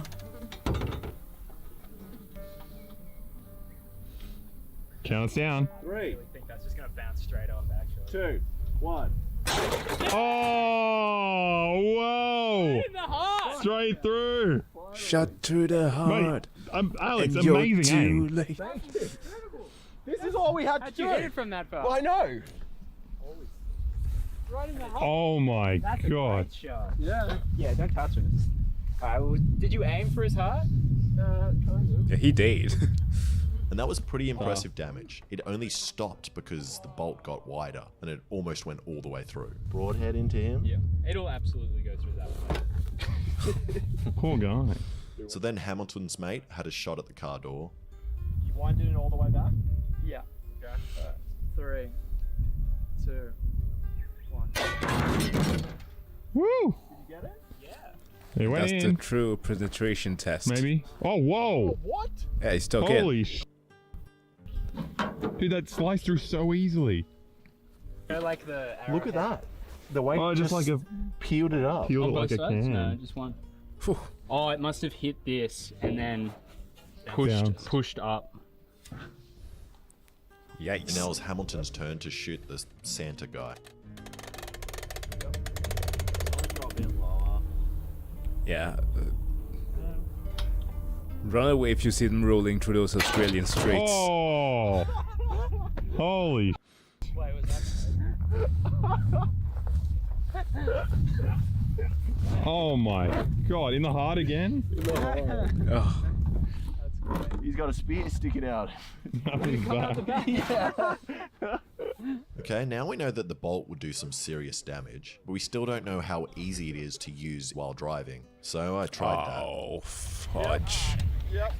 There we go.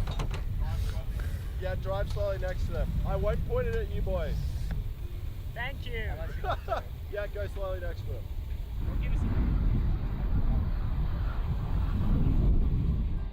Okay, go a bit closer to him.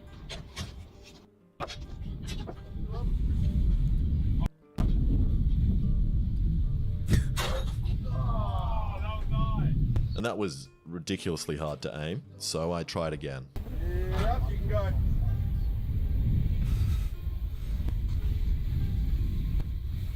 Go a bit closer to him. Come on. And we couldn't find the bolt in the long grass, so we formed a search and rescue line. And besides finding a body that Hamilton had Don't get lost in tall grass. That's a Stephen King movie. Pretty dark one. Great horror if you want to have nightmares. buried on his farm earlier, we couldn't find the bolt. But luckily on the way back, Alexa stepped on it, which is great, as now Hamilton won't die while mowing his lawn. Okay, we were getting pretty bored and sunburnt, so we told ourselves that this was the last attempt. Oh, yeah. Yep.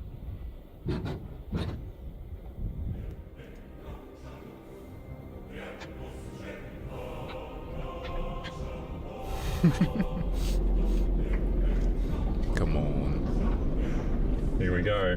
Get him, Alex. Yes! Yes! Oh, in the neck. Oh, wait, I don't need to keep driving.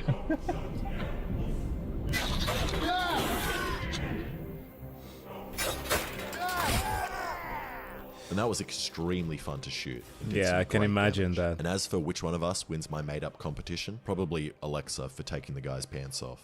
And there you go. I think I did a pretty good job of replicating that expo from Clash of Clans. And mine actually had enough power to even take down armored troops from the game. So, go download Clash of Clans right now Well- and scan my QR code and join the event Well. to not only plant trees, but also potentially win a Tesla and other prizes. And considering I'm number 4 right now, we are pretty close. Also, a hot tip for new and existing players, you should get the builder package for your town, and that gives you the advantage of progressing quickly in the early stages of the game. Good luck in the event. Thank you so much for watching. If you like that, subscribe and check out some of my other videos. Quaint.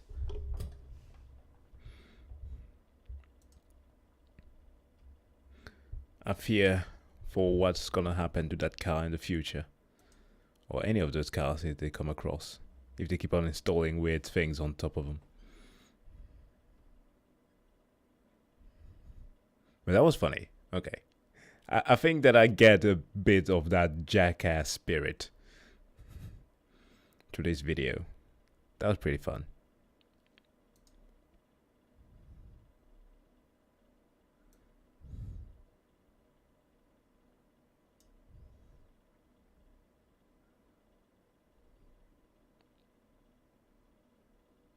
COC someday.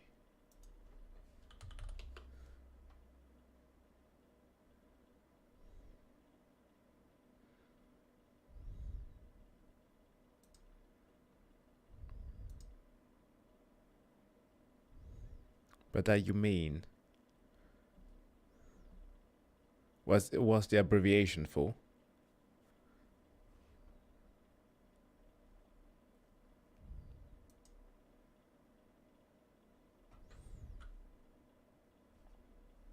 COC, that is.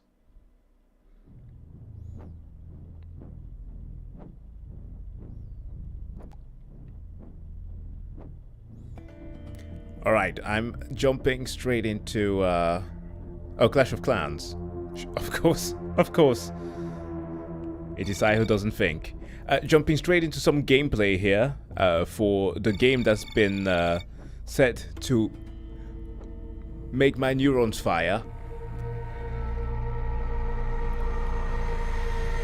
Risk of Rain.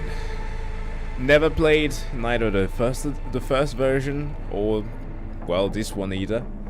But I've heard a lot of good thing about it, and since it was mentioned in that Nick Jakey video, I wanted to try this. We're gaming just for a short time, trying Risk of Rain to see what this is about, but yeah, I will do a reaction after. Perhaps to something crazy like Dog, or you can leave a suggestion. Any signs of survivors? Bioscanners is dark.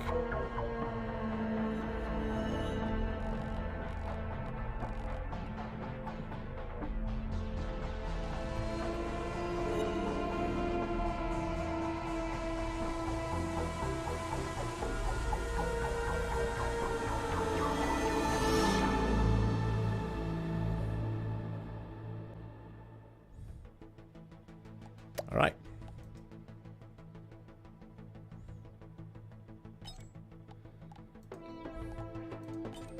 Let's do something with the audio.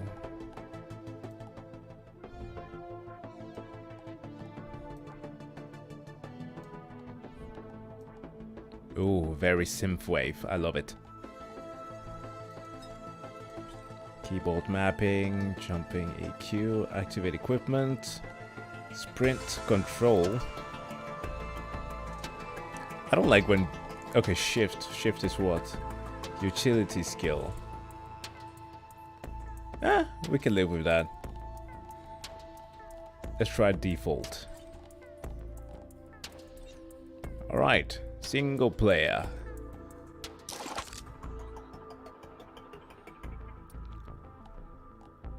Double tap for rapidly firing. Wait. That's fun. Phase round. Fire piercing bullet for 300% damage. Ooh. Tactical dive for rolling and so on. What's my loadout? Oh, so we increase progressively in equipment. I like this. Okay.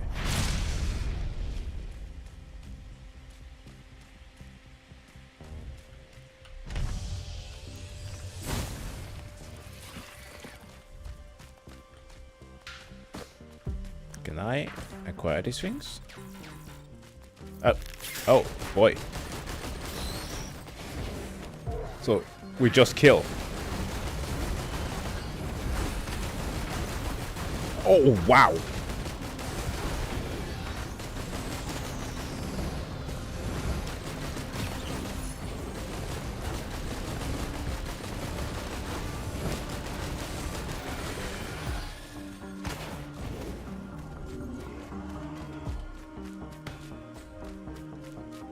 Oh, okay, it's just toggling it. So. Hold on. What was my interact button? And why am I... oops. Sorry. Keyboard. And setting. Interact with E. Equipment with Q. Well...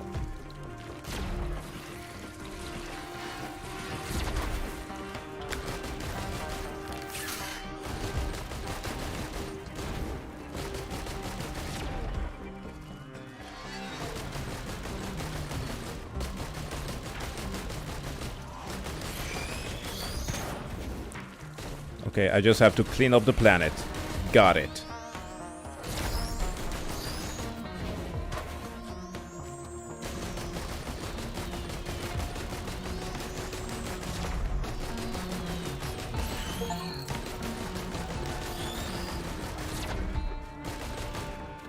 Oh, that was like a healing ray. That's nice.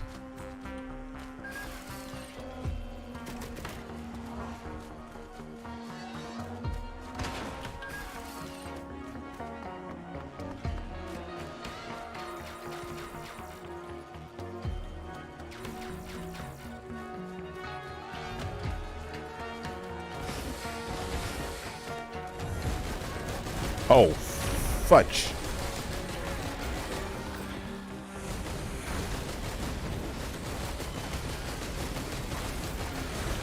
Oh, nice with the items that are healing me.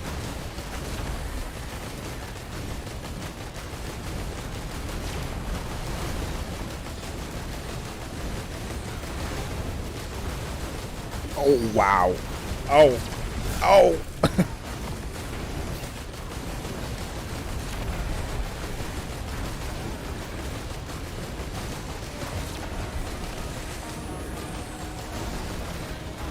Oh, this is just a pure damage fest.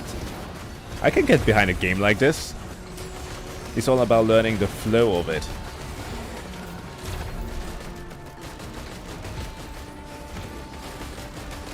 Like an arcade mode. Things just get progressively more difficult. Okay. Let's explore. Oh, nope. Couldn't get access to that.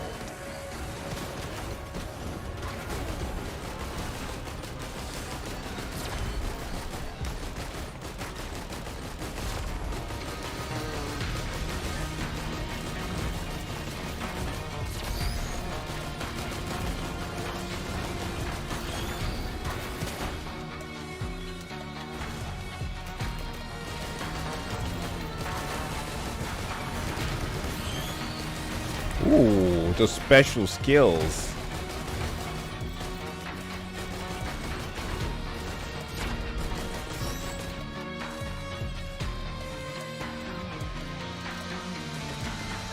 Oh, using things actually costs money. Oh, fuck. Okay, well, I did not even notice that at the top. Thank you.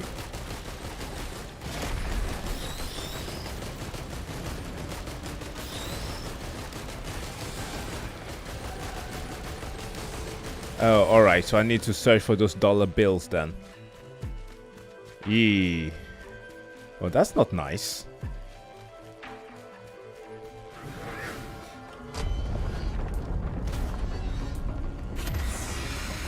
Ow! Ow! I don't think that was meant to do that. Your Highness, I'm sorry. Go back to sleep.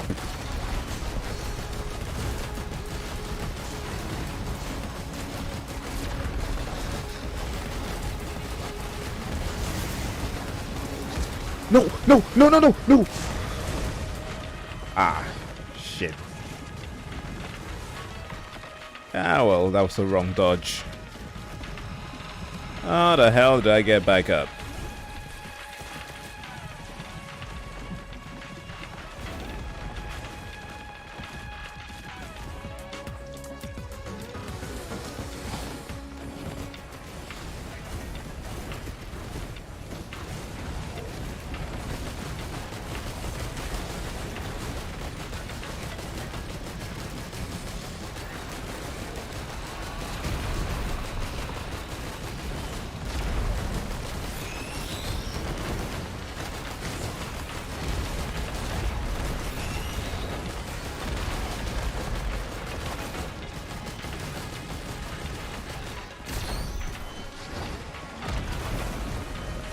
Okay, we need to head back up again.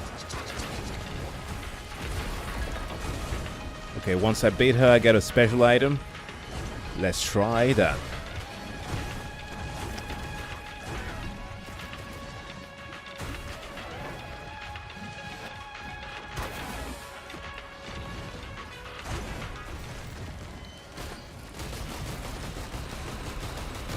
So I understand the risk aspect of the game, but what's the rain?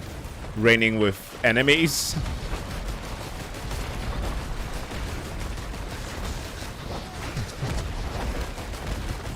Holy shit, that's a lot!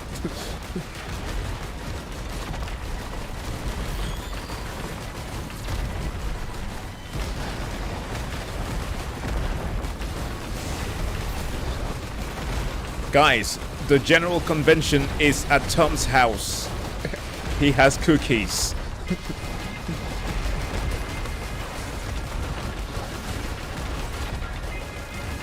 How about you save the killing before... Oh, damn it. Damn it. Damn it. Stupid, stupid Jack. I like to roll like that. Alright. I'm good.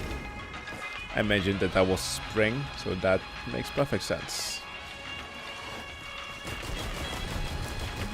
Hey there, ma'am.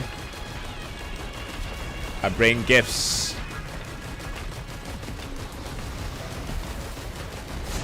Woo. Wow. One shot.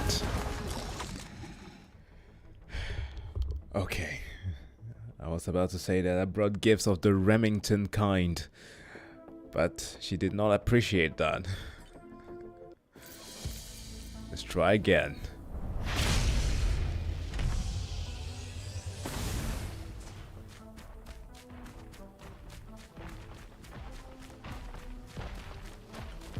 Oh, this is a completely different level.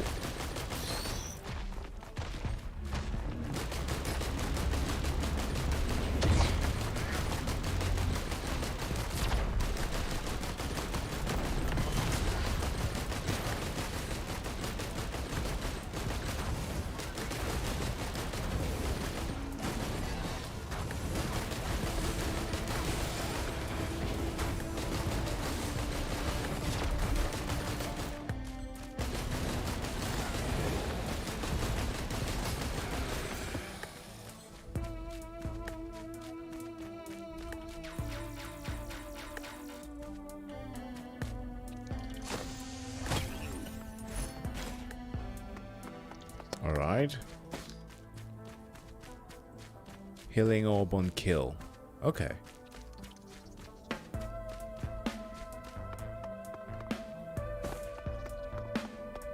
Let's explore.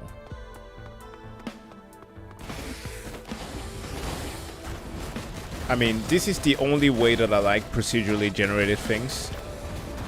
Like having a Mongolian amount of enemies on screen.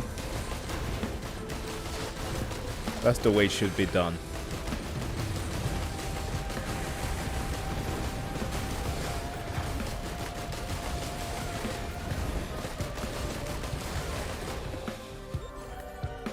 Sure, the occasional builder game that employs like Minecraft level of building mechanics can be fine as well, but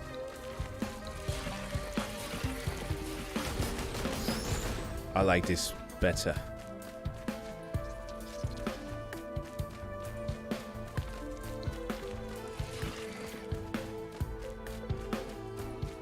What can we activate?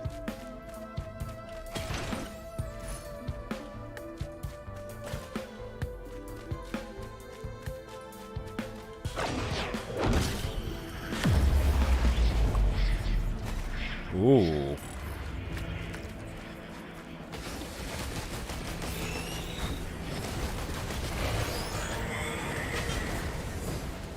Oh. Oh, are those friendlies or no? Those are enemies.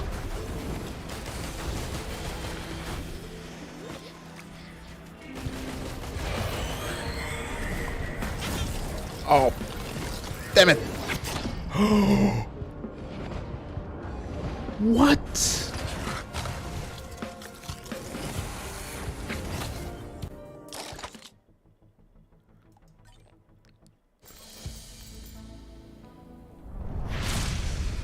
Oh, I've completely misjudged the vibes of this game. It's not chill at all.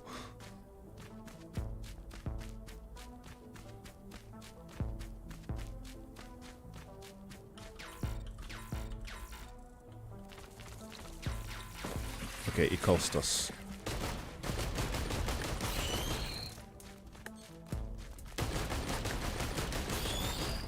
Okay, we need to accumulate some money to activate those things. Understood.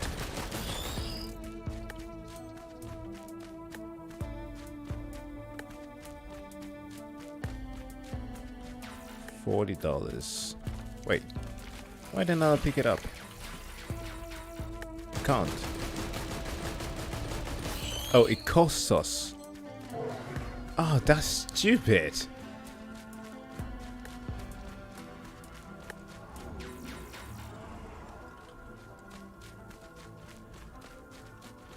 Yeah, I got that much, but it seemed before as if like I could pick up certain items by like there was a cache with cash in it. That actually gave me coin, but okay, fine. Let's murder the indigenous people.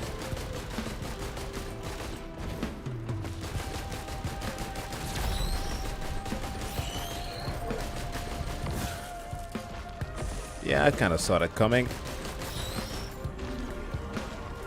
Oh, that was bad.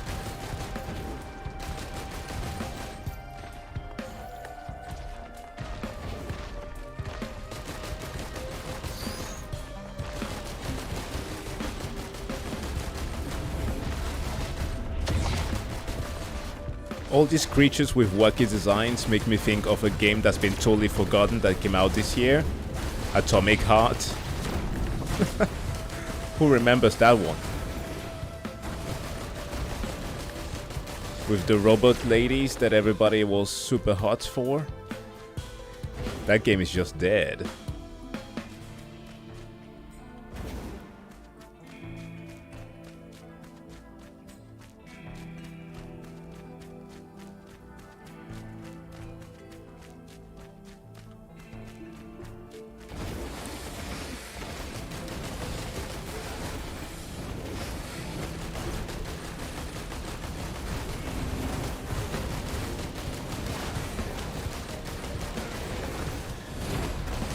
Whoa. A fire boy.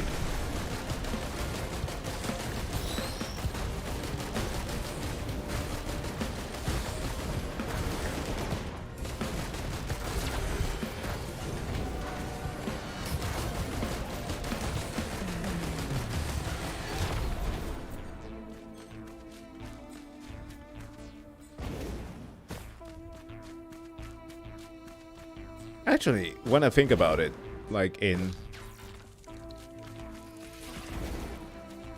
This is just ultra kill in a first person perspective.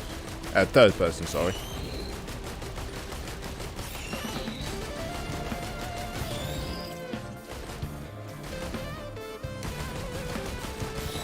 With much more open levels, of course.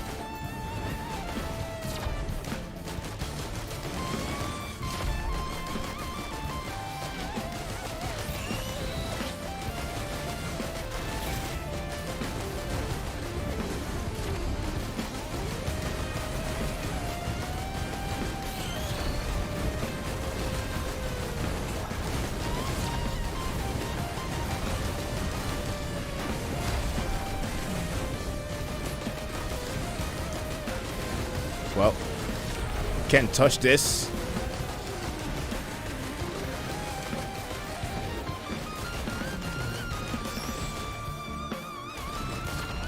Bam.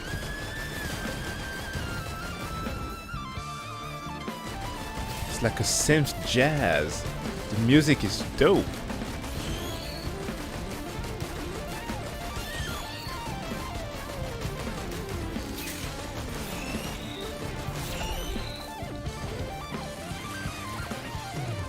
I could totally see myself listening to like old math lessons while playing this and remembering everything.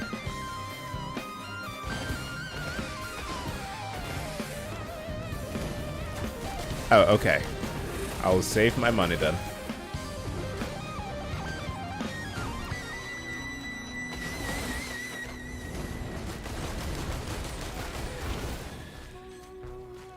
So it's all about going back home with a huge cache of money.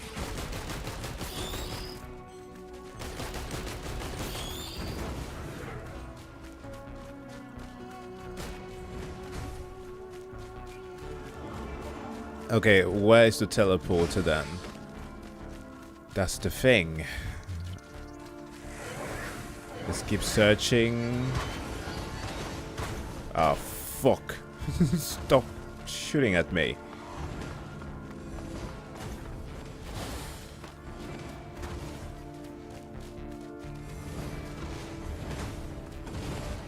The rain formerly known as purple start playing. Purple rain. No, seriously. Is it what it's called in the game?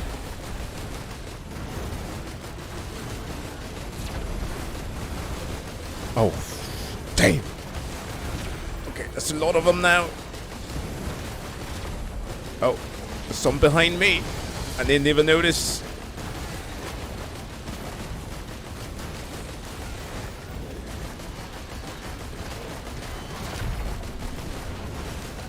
Guys, I'm only a little murderous.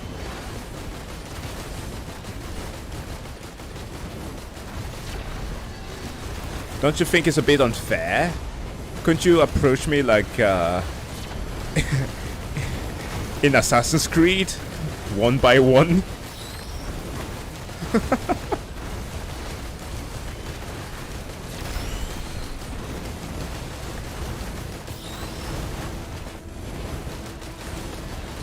Oh, no, I missed.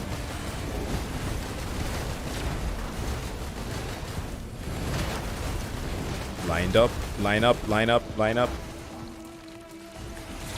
Ah, come on. And then I missed. Damn it.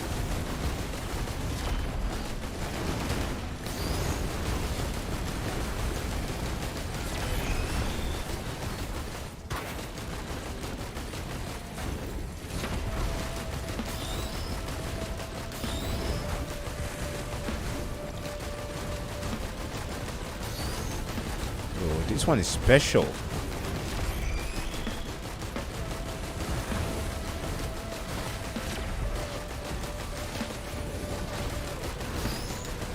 Okay, I don't think that the money was wasted on that drone.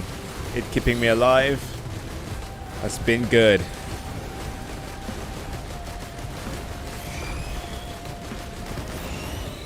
Oh, what's this?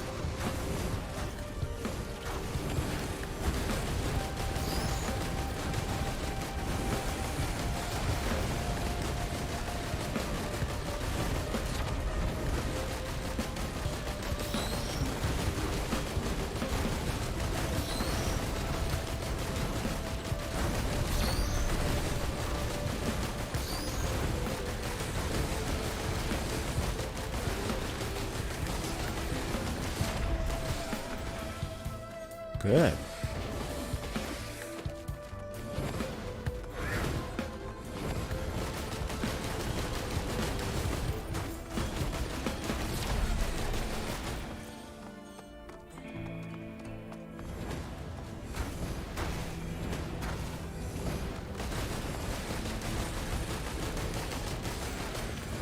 I wonder what this is. An offering. Okay, I'm not gonna offer more if it keeps on increasing. Moon coins lead you to the secret zone. Ah.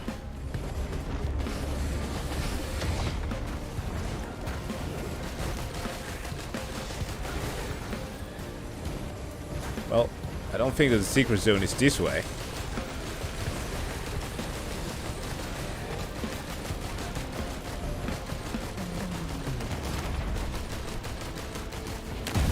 Whew.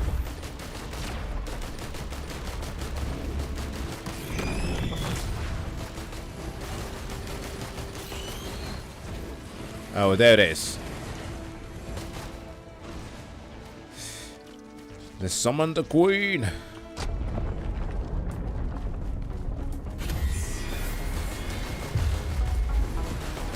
Uh-oh. Oh my god, jellyfish, jellyfish. Okay, can we go back to the ant? I prefer the ant. The ant queen was fun. Much more fun. Oh no! Oh, holy shit! No, no, no, no, no, no, no.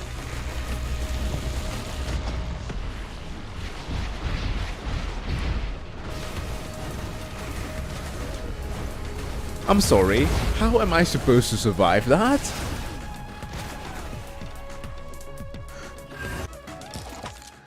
That's bloody brutal.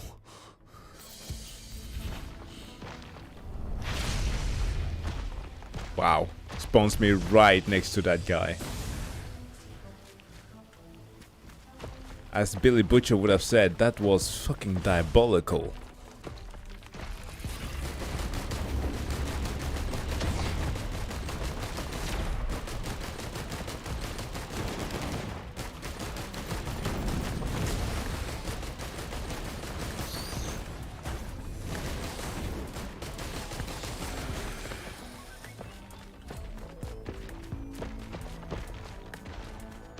I'm going to assume it's the same level.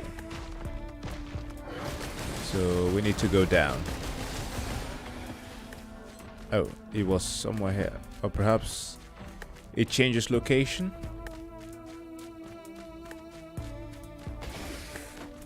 Okay, the portal changes location every time then. Darn it.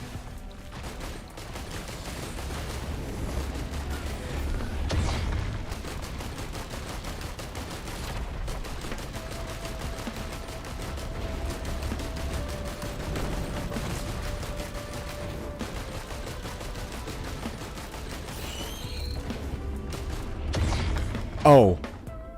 Well, thanks for nothing, dude.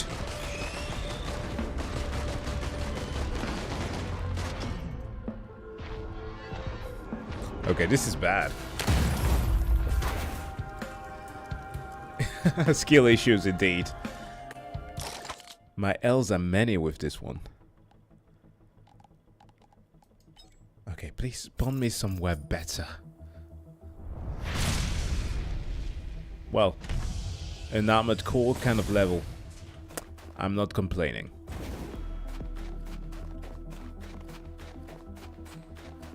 At least here there are less open spaces. Might be able to hide. I highly recommend switching from commando to railgunner. Okay. I'll try that. Oh, oh.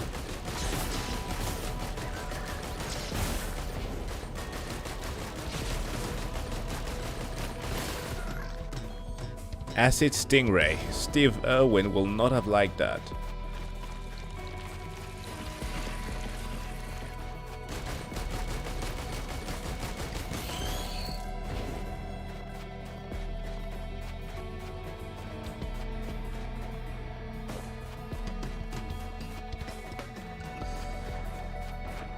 Go get item. Yeah, hold on.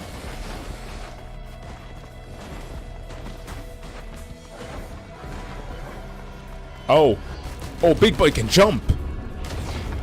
Oh. I thought that the way that he got up last time was because of the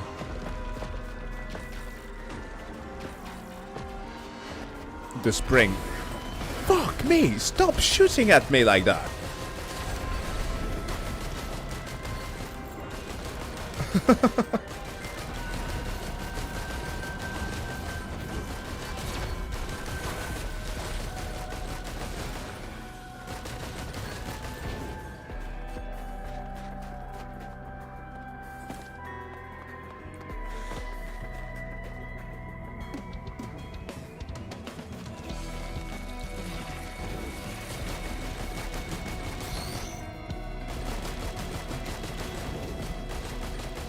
Now here's a stupid question. Can I make them walk through the fire?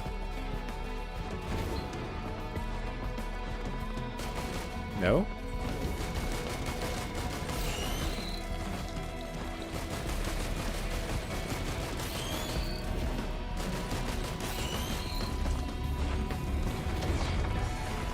So we can use this as a farming spot then.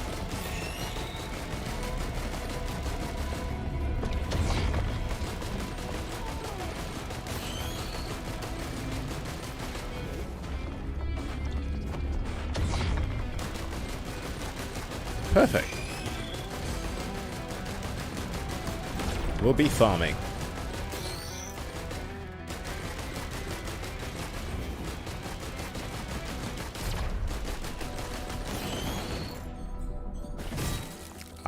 Yeah.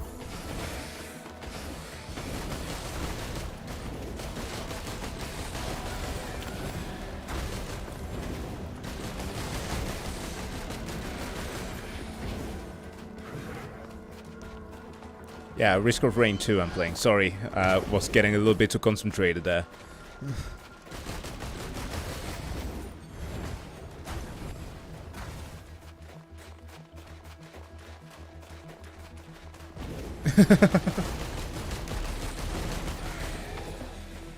Yeah, I'll get moving.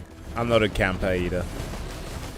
Just wanted to see if that was a viable option.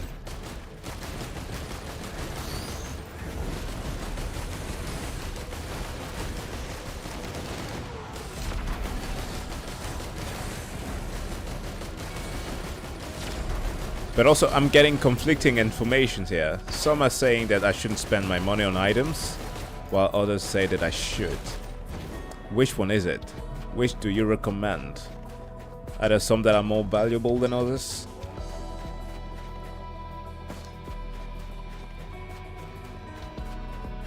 Ah. I see. Okay, so I should find that portal as quickly as possible then.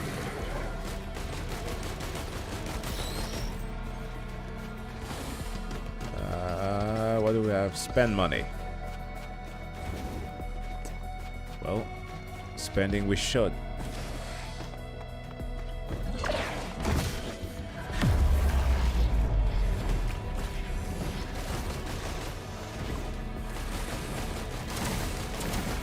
Ooh, okay. Well, that's good. That's really good.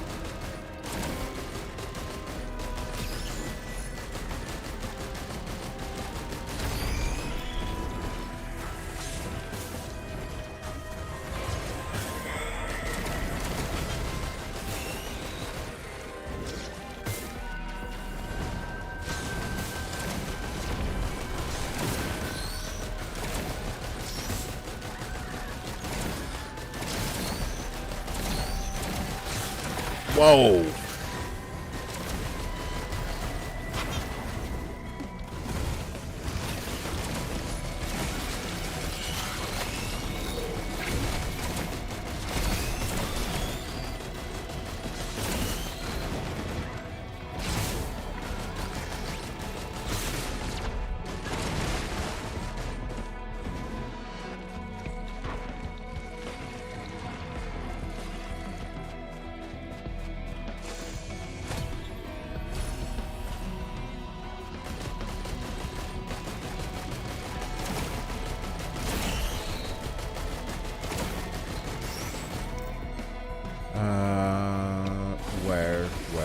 Where is it?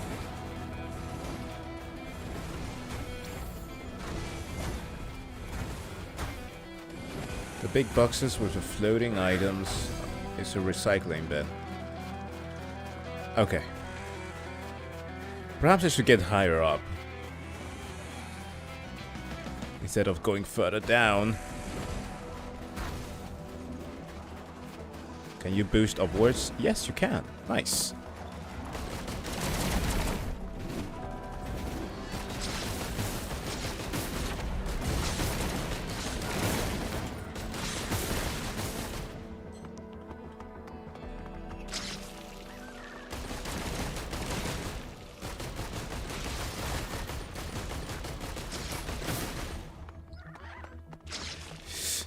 Damn it.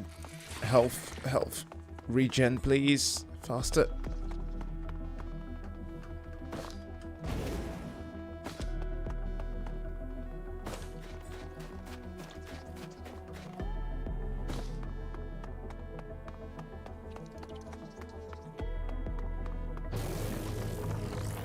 I don't like the sound of that. What is behind me?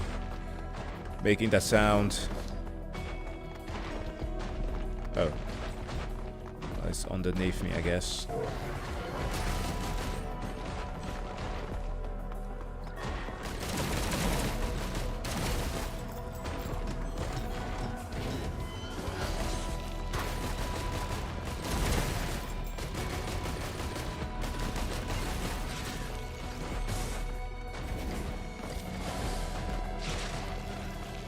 Okay, I'm getting stuck in a bad loop here. I can't seem to find...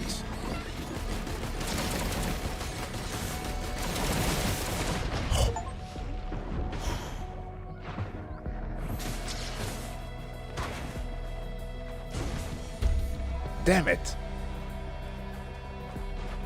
Right, go back. Okay, wow.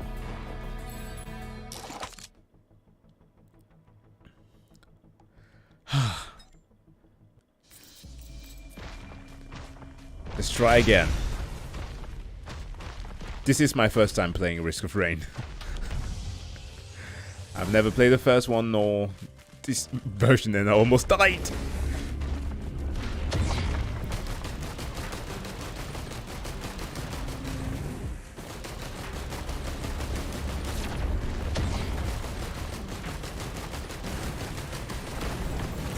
Oh, no, no!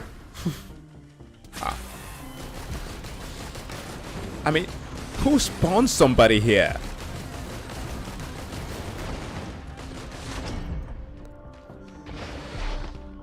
How is any of this fair? That is so punishing. Yeah, stuck between a rock and a hard place. Straight up. Okay, back in this hellscape. Oh yeah, I should have changed. Yeah, okay.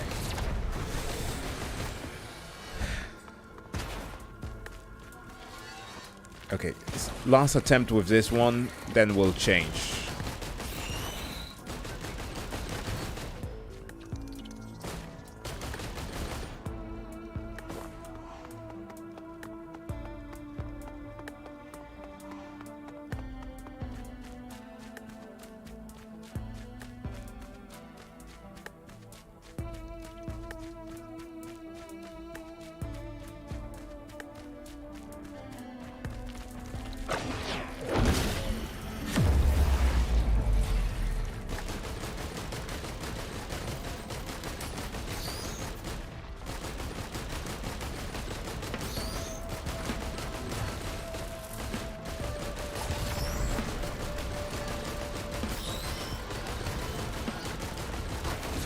Whoa! Whoa!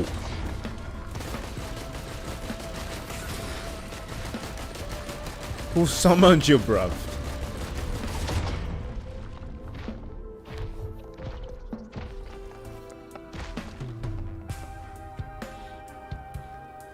Yeah, I mean, sure, bye, but how can I do that when I'm dead? Huntress is great, let's try Railgunner.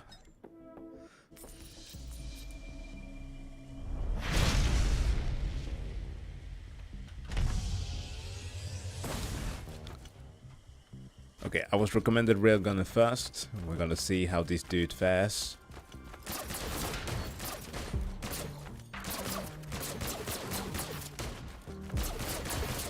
Oh, are those homing?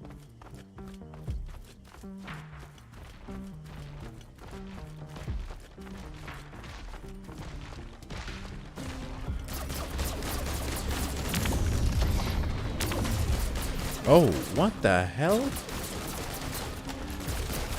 Oh, mines. I see.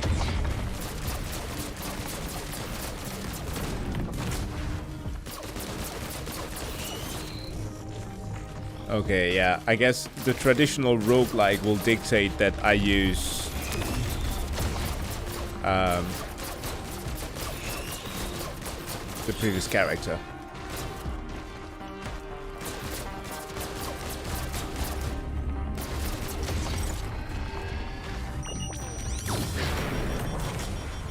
Okay. Wow.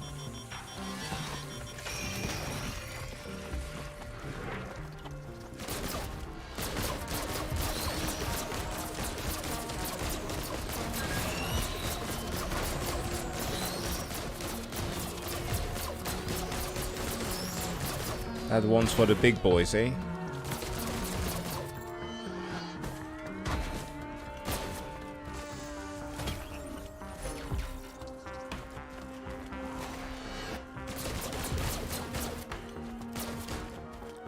Use sniper, more damage check. Sniper, hold on.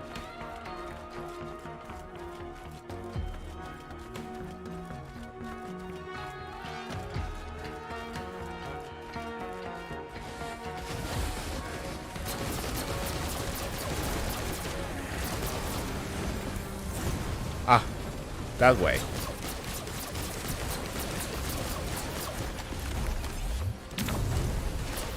I didn't read through the character sheet that well before playing him.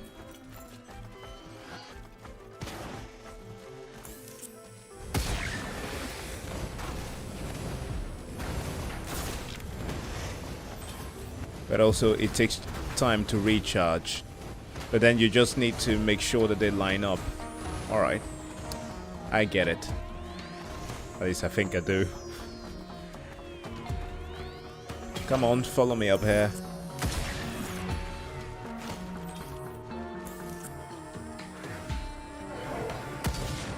Ah, come on. I'm an idiot.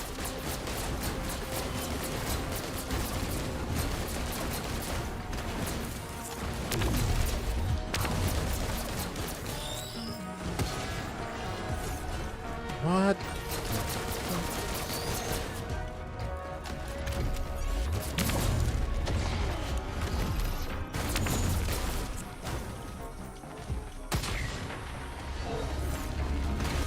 Oh, fuck.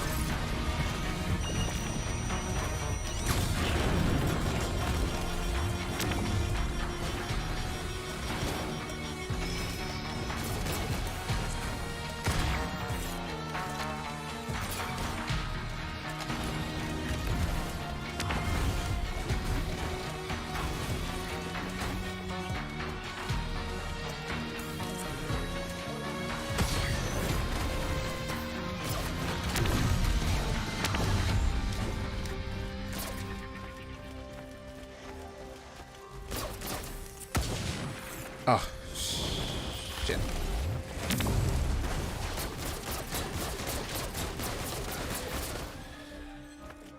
Those mines use for movement as well. Yeah, I can see that they can help me propel myself. But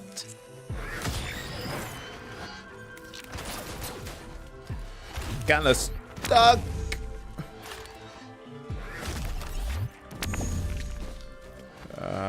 Well.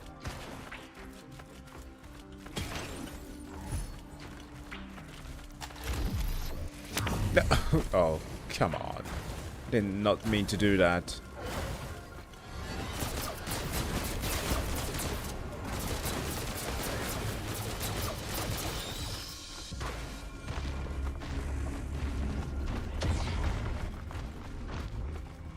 Oh, shit.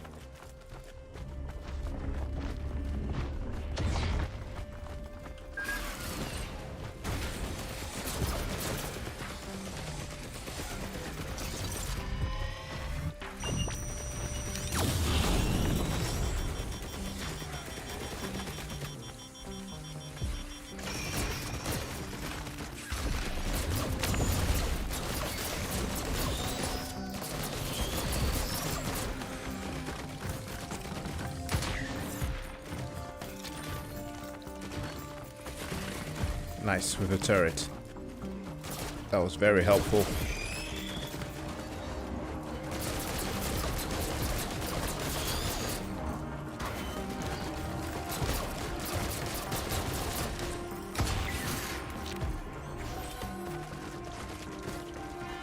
Perhaps now I can go somewhere and figure out if I can activate the gate. Click on the red bar when you finish sniping to reduce the cooldown.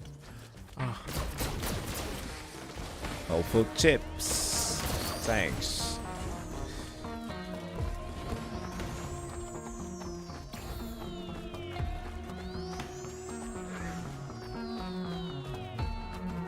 Okay, this is returning where I came from, but is there a path here somewhere?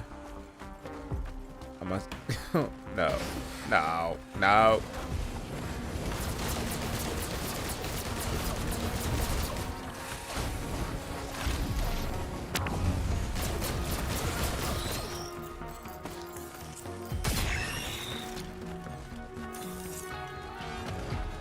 All right.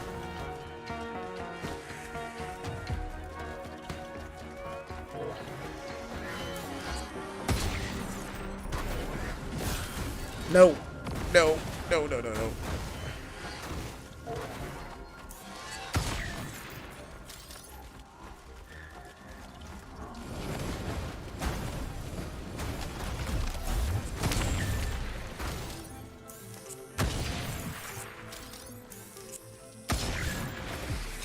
Ah.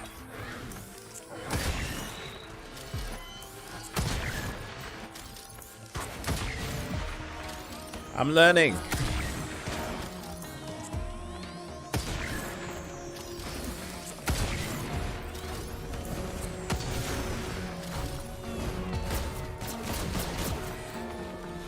Okay, where to go now? This way.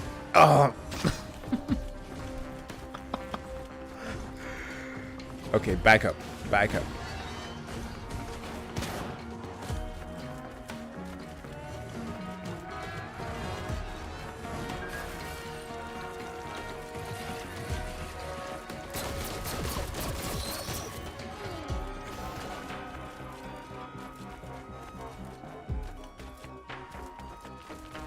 Yeah, I'm sorry.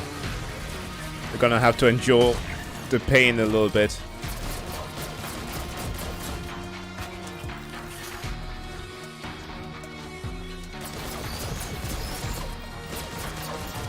This is a new experience to me.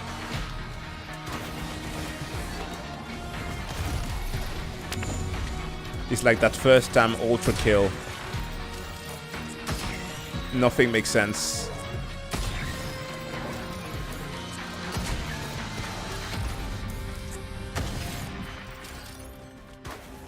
Beside the funny numbers. Oh, there's a path. Please lead me somewhere where I can actually get the hell out of here. That's literally my only desire.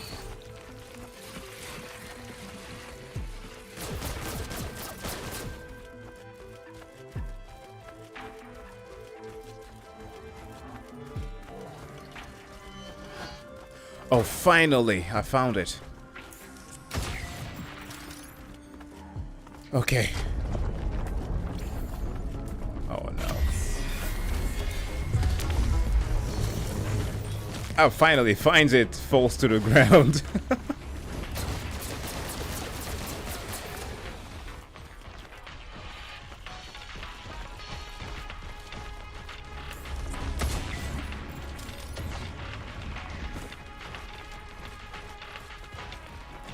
Okay. Now we know which way to go, and perhaps there's a path up here. Oh, fuck! Oh, big boys!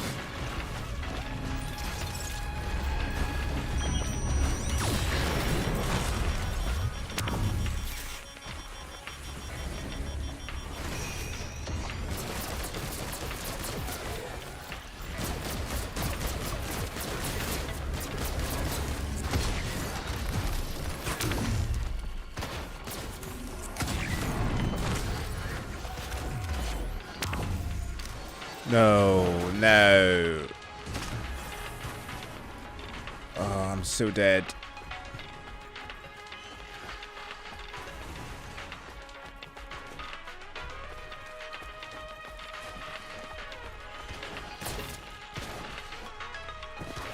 Yes, heal me, robot.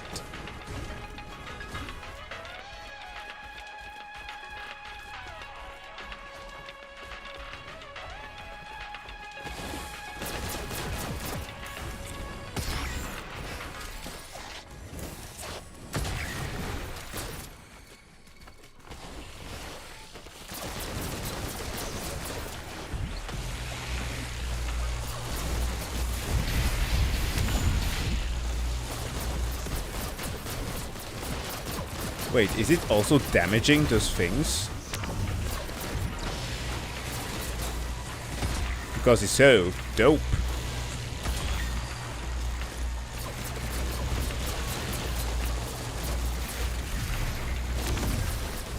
Oh.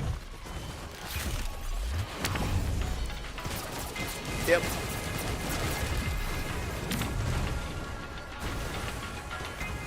I think I'm starting to get the hang of those grenades or mines.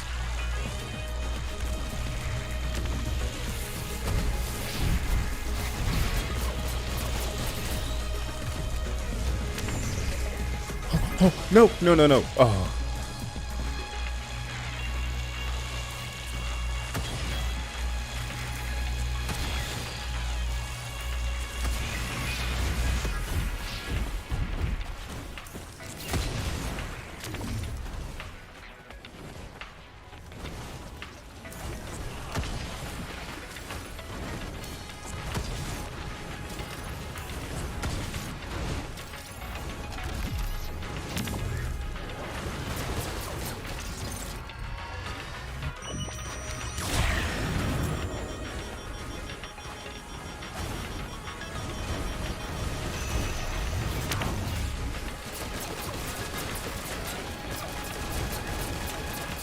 Out of my way. I need to get back up.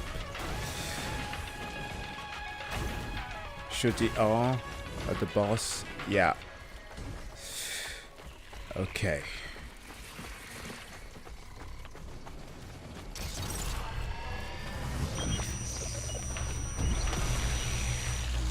Oh, okay. Wow. Fuck me that.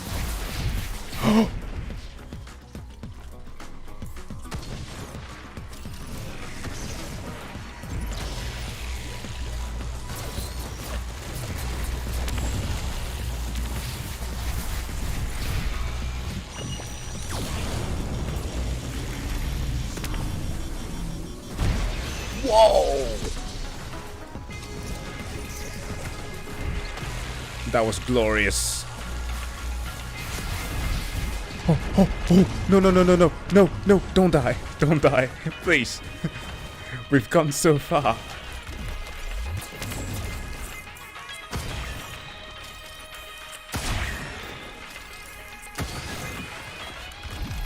Okay, I'm just gonna... Wait, what?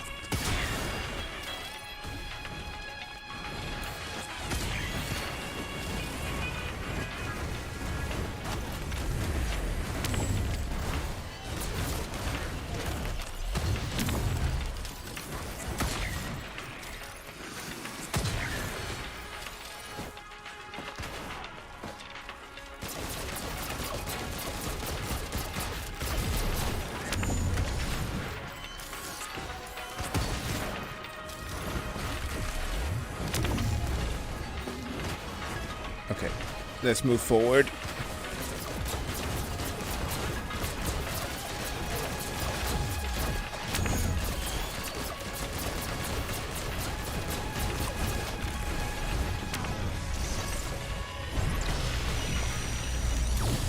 No! No! Are you serious? That was so close.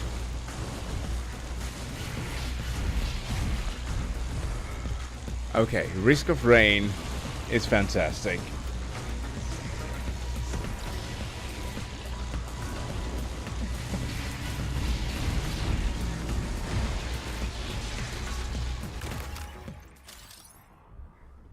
Fighting for my life at the edge of the map, that's literally the average Floridian's lifetime.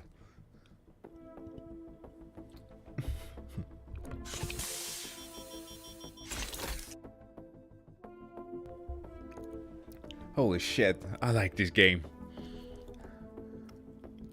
It's pulse pounding for sure. Oh, I'm going to enjoy this. If I may ask, have you seen a video by Undead Hunter about Armored Core 6 called Racism and Sexism Armored Core 6? What?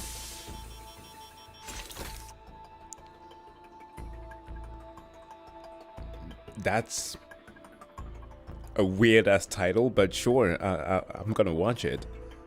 That sounds stupid. Are people now accusing Armored Core for being sexist? People have got to chill.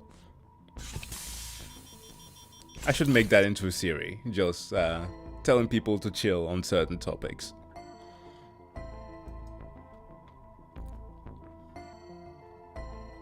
It would be funny for like science-related stuff or pseudoscience. Ooh, eee. I could talk for days about those. It's a fun thing that I actually was thinking about when we were watching the Blue Jay video about the ancient Egyptian. Like, there is a thing where, like, I'm gonna close the game a bit.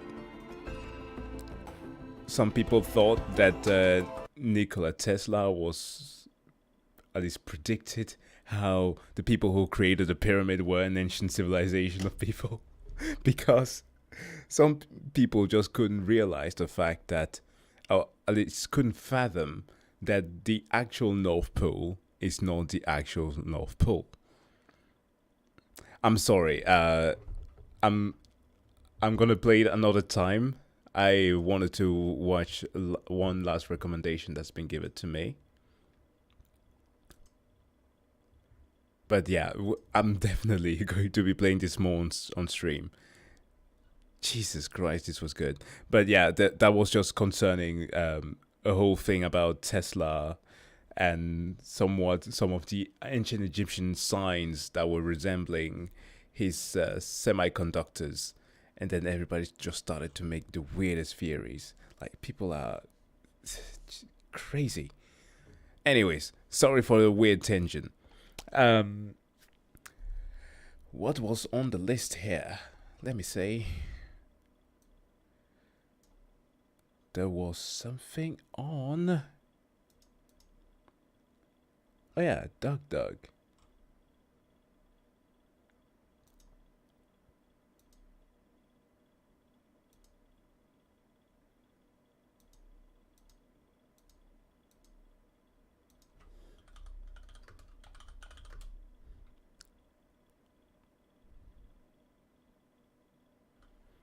Tune in more often. Awesome, man. Thanks, Andy. Yeah, hit that bell icon if you want a notification when I'm streaming. Unfortunately, with the holidays right now, I cannot give you like a straight up schedule for the streams because it's just too tumultuous. But come New Year, it'll be more regular with good time frames.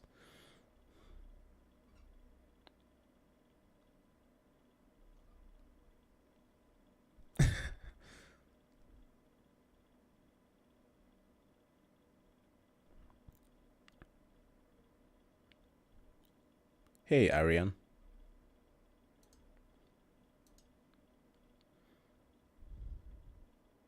So, we have either a Doug video here on City Skylines. There's one on the weird situation with Twitch and their OnlyFans situation. It's boggles my mind, but maybe not. I want to watch something fun. But that could be comical as well to talk about. But also college humor with... this one actually surprised me a little bit. if you remember College Humor, the channel kind of fell off, but some of the old skits were pretty funny. And some of the employees who also I've stuck around with because they play a lot of D&D. With Brennan, for example. He had this series of CEO giving advice to his employees. I've been requested to do that too. But which one should we go with then? I'll like to go with Dog and City Skylines. That sounds fun. There's one on the City Skyline 2 where he is electing AI for mayor. College Humor is fun. Alright, we can do that too then. Well, for a little bit of variation, let's go with College Humor then. It's been a while. A message from your CEOs. Hi, America. My name's David Taylor. I'm the CEO of the company that makes Tide and its corollary product, Tide Pods, which is what I want to talk to you about today. You gotta stop eating the Tide Pods, okay? Look, I get it. Oh man, I almost forgotten that there was a whole thing about kids doing that. And some adults too. Ooh. The Vine era. Yikes.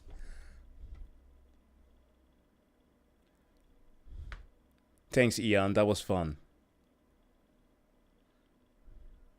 See you next time. You guys are young, you're hip. You don't want an old guy telling you what to do. But Tide Pods are soap, and that's not food. So please, stop eating the Tide Pods. And make sure to keep an eye out for Cascade Dish Pops, the lollipop that cleans your dishes. That's not the right marketing that you want to use here. Yeah, it was the good old time where, well, I think we still use the meme of the Darwin Awards, but ooh, what were they thinking?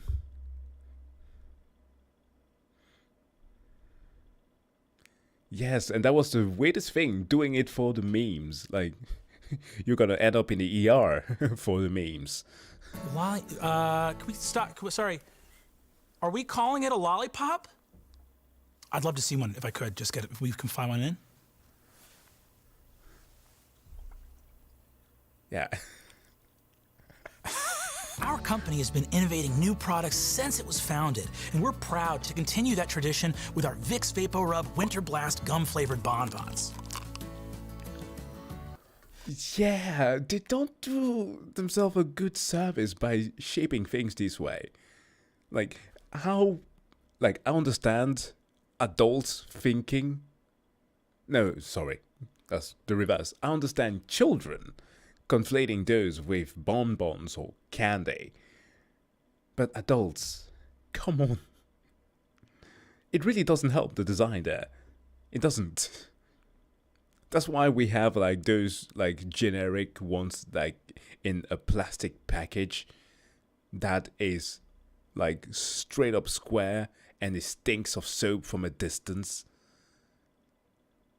Actually, in the same way that you don't need to add too much of a foam agent in soap to make it foamy. You don't need to add too much of odor into it either. My dad used to work for a company that made those chemicals for the mixtures, from glycerin to anything that companies used to add to the product. And he always used to show us the ratio that you need to add.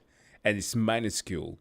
We just add extra onto it to make sure that people aren't dumb enough to consume it in this way, for example. Or conflate it with something else. Do these look just like mints, like diner mints? I'm looking at it and man, that looks like a mint to me. I mean, am I crazy?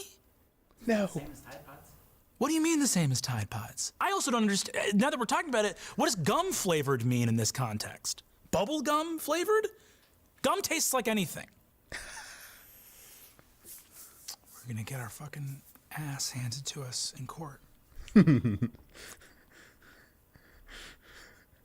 You're not rolling on this, are you? Forget dryer sheets. With Gain brand dryer powder, you simply pour the powder into the mixer. You take your dryer stick right here, and this is cotton candy. Am I the asshole? Like, how do you not get? Can we just cut? Can you cut the camera real quick? That's wild. You know that people are going to try to do that either way, if they got the chance. That quickly? You get something that looks like cotton candy? No, that's hack. I'm trying to understand right now how this happened. I've been busting my ass on this fucking Tide Pods fiasco, and I turned my back for 3 seconds, and now our entire line of products is shaped like fucking candy. And I'm trying to understand how this happened. Why are you crying? With Timpaks Push Sickles, you get to choose between chili cherry, frosty fruit punch, or ice cold cranberry. Okay, not only should none of these be flavored, because why would you flavor them? This is the coldest thing I've ever held. And, as in everything else today, people will try to eat these. Even if they're not poisonous, we don't want people eating fucking tampons. Why are they poisonous? You'll go cuckoo for cleanliness with our Cocoa Butter Premium Pampers brand Chuck so the kids eat shit. Stop. Right? Okay, that eat shit was very genuine. I must give him that. That's what this is. The kids, they eat shit. It's chocolate, diaper, poop. Let's see here. Oh, there it is. Is it chocolate? Is it poop? Do we care? Does anyone care? Who knows? Who gives a fuck, right? I'm not gonna do this product, so we'll be moving on. Jesus Christ, okay. Try Crest brand dinner paste for the hungry consumer on the go. Throw a fluoride-filled meal bag in your gullet? Oh, fuck. Ew. So we do make food. So we do now make food.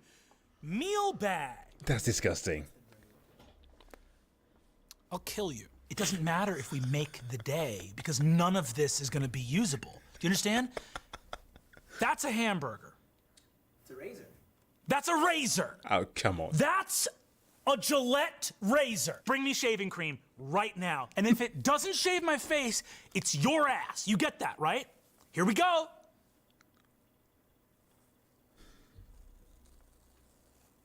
Oh my God. Okay, stop. What's going on? What the fuck's going on?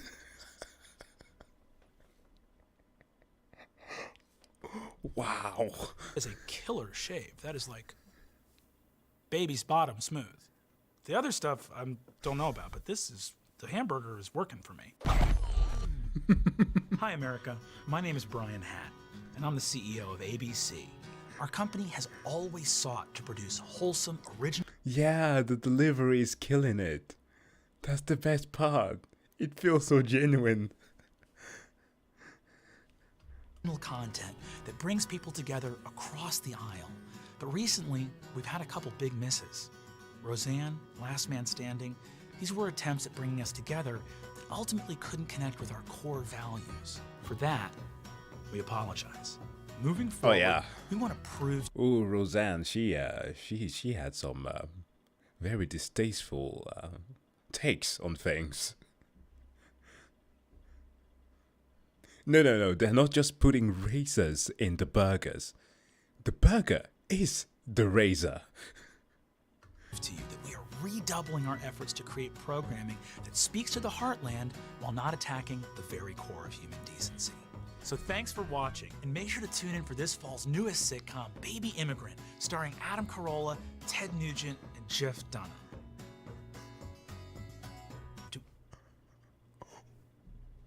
This is a fucking time bomb, man. Give me a break. Adam Carolla? Can Ted Nugent act? ABC isn't just for families either. Keep an eye out for this fall's Divarsity, where 2 college athletes will lose their scholarships unless they can trick their friends and faculty into thinking they're women of color. Yo, that's wild.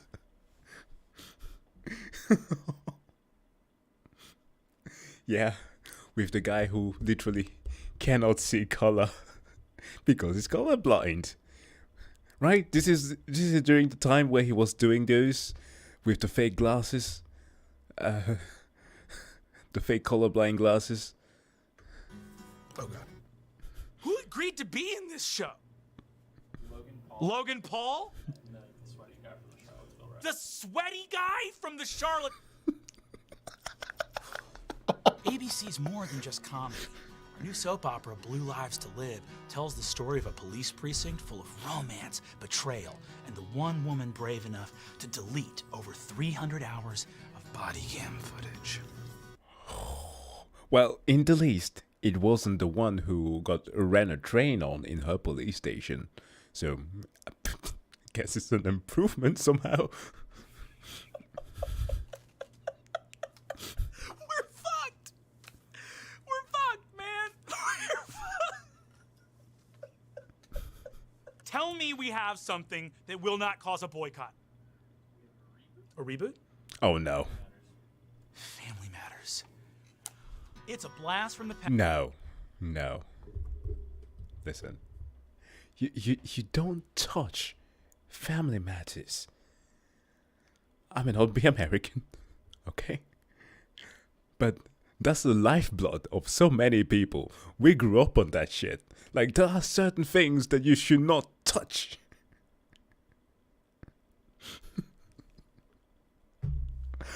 Holy shit. Past here at ABC, because we're heading back to Chicago to catch up with the Winslow family and old Steve Urkel in All Families Matter, the all-white reboot of the classic. No! No! Don't move over to get the poster. Don't show back it. on me. I took care of Roseanne. I took care of Tim Allen. How is this shit getting greenlit? We cannot keep selling shows to Fox. For fans of Chicago Med and Chicago Fire, make sure to check out Chicago EMT and Chicago Clan. Coming to, Chicago Clan? Who did... No.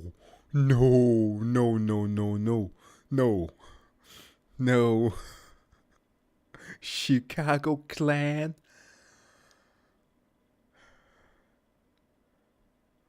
Whew. You know what? That's not far from the realms of possibility.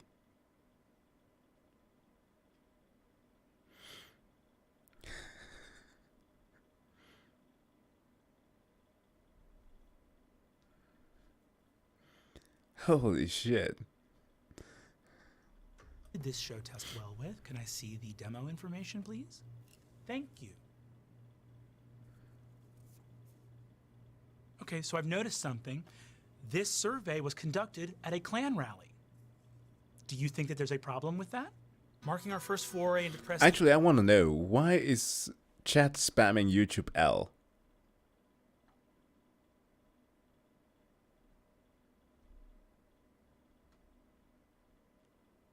Wait, what did YouTube do? Oh, the music, maybe.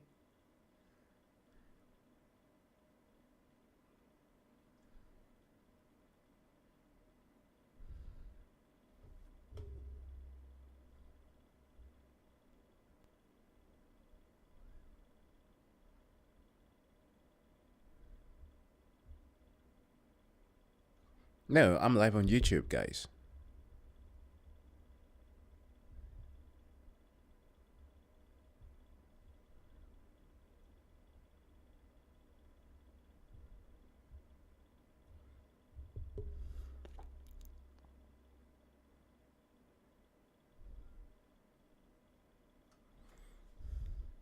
Wait a minute, did YouTube just determine that I violated some policy? Wait, what the hell? I didn't get any message for this. Oh man, that sucks. Hold on.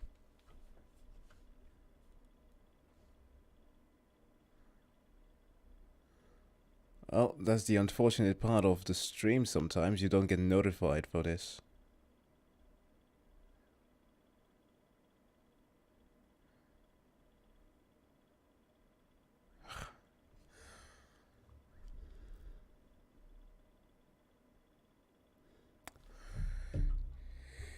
Hey, it's the bloody music, I think. Yeah, you really do not mess with family matters, guys. That was not appreciated. YouTube hates it.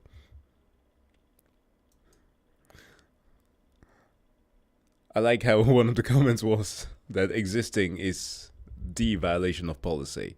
Yeah, they did that too during the Game Awards. That really sucked.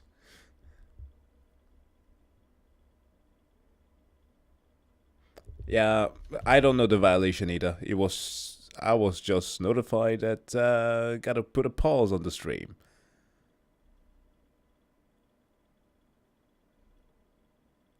Well, let's try again then. YouTube said you can't have family. Yeah. Care of Tim Allen. How is this shit getting greenlit? We cannot keep selling shows to Fox! For fans of Chicago Med and Chicago Fire, make sure to check out Chicago EMT and Chicago Clan. Coming to, okay. Holy shit. Here we go. Back with that one. Chicago Clan. That was wild. That was wild. Chicago Clan? Who did this show test well with? Can I see the demo information, please? Thank you. Okay, so I've noticed something. This survey was conducted at a Klan rally. Do you think that there's a problem with that? Marking our first foray into prestige journalism, we're excited to bring our new hour-long, in-depth investigative reporting program, News. Yeah, perhaps I shouldn't try with the music. It messes up everything. That's so unfortunate. Damn. Should we have to skip it then?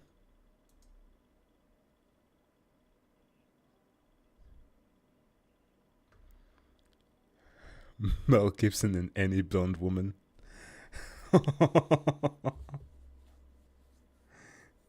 I don't know if it's the audio or what it is, but for some reason they just keep on going after me.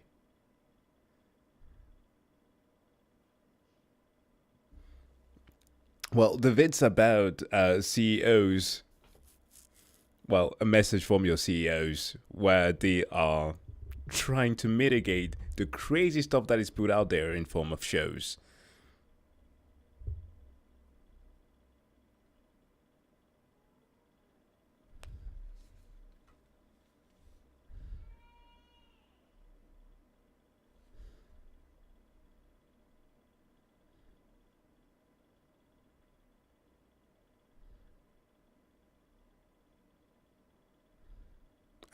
Come on.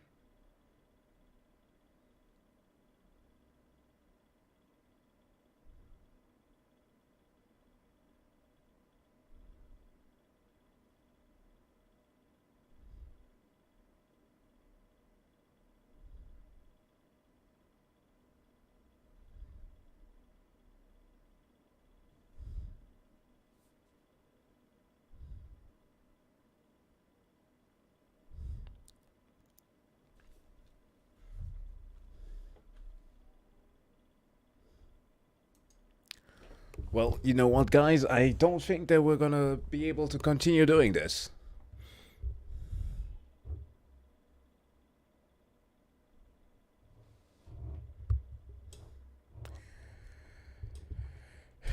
Yeah, that's gonna be the way of doing it. It'll be an offline watched. Because YouTube does not like this. Not one bit.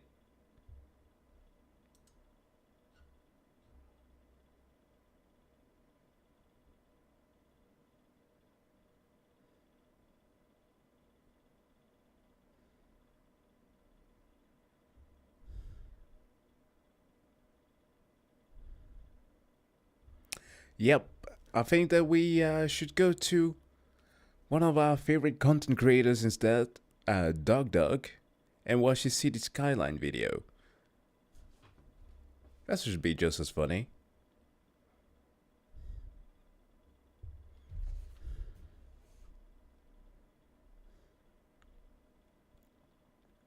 YouTube really has got to be better at doing this. They're neither making themselves any favors, nor us. But I guess that we are forced to do something else. Alright.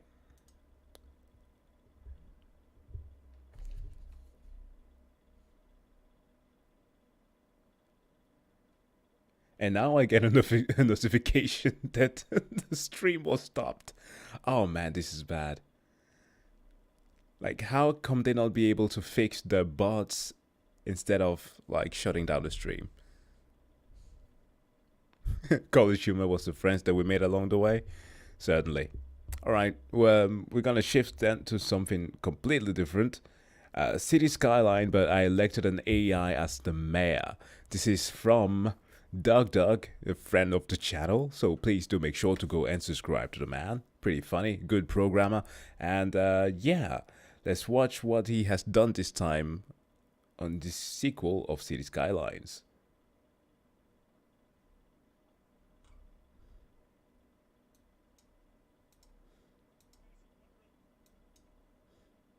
Oh yeah, I turned off the audio because of the video before. Let's try again.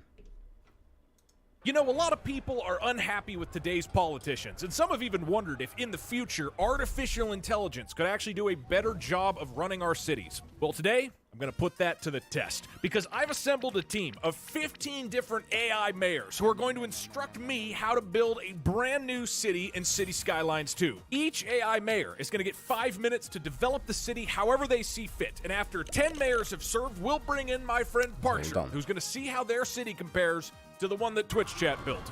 So let's kick this off by electing the Frat Bro AI as the mayor. Good luck, Mr. Mayor. And of course, a big thank you to Paradox Interactive for sponsoring this video. Pause.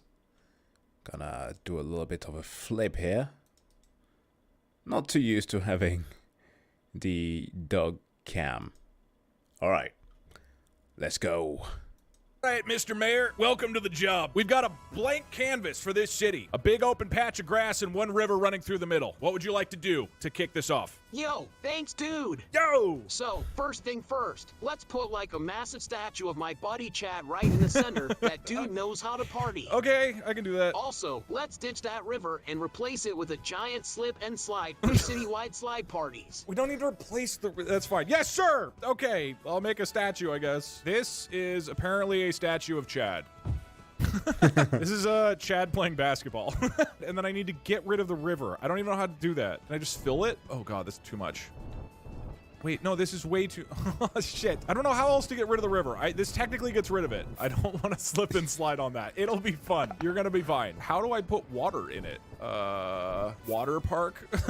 I guess that is the easiest way to do it. On top of the pillars. Okay, oh no. I need to level it. Hold on. Beautiful. Now the water park is up here. Do I need to put a road to it or not? I guess I'll ask him. Okay, Mr. Mayor, the statue's up, the water park slip and slide's up. Do you want me to connect the slip and slide to the rest of the city or no? Also, what do I do next? I don't even know. How would I even connect? Man, who cares about connections? If they want to party, they'll find a way. I don't know if they will, man. Well, let's replace all regular roads with beer-filled canals, because my bro Kyle says life's a river. We have just one gotta road. go with the flow, dude, and build some medieval castles for epic frat castle parties. We have no hold roads. on. I only Oh no. Oh man, that sucks. Oh, it's happening again. Alright guys, I think I'm gonna have to stop the stream here. Because this is getting ridiculous. And kind of annoying.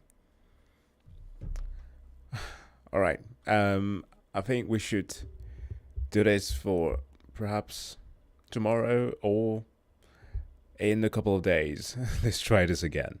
Alright, but this has been fun. Thank you for being here. And yeah, I don't know. I'm getting a notification again once more of YouTube fucking around.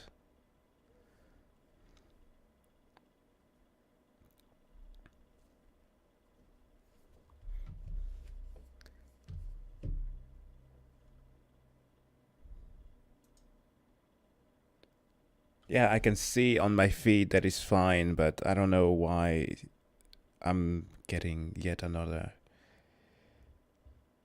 message for it. Like, there's nothing copywritten here. Yeah, anyways, guys, thank you. We're gonna do it another time and have some more fun. But yeah, this was great. More Risk of Rain to come. And yeah, have a good night and see you in the next one. Bye.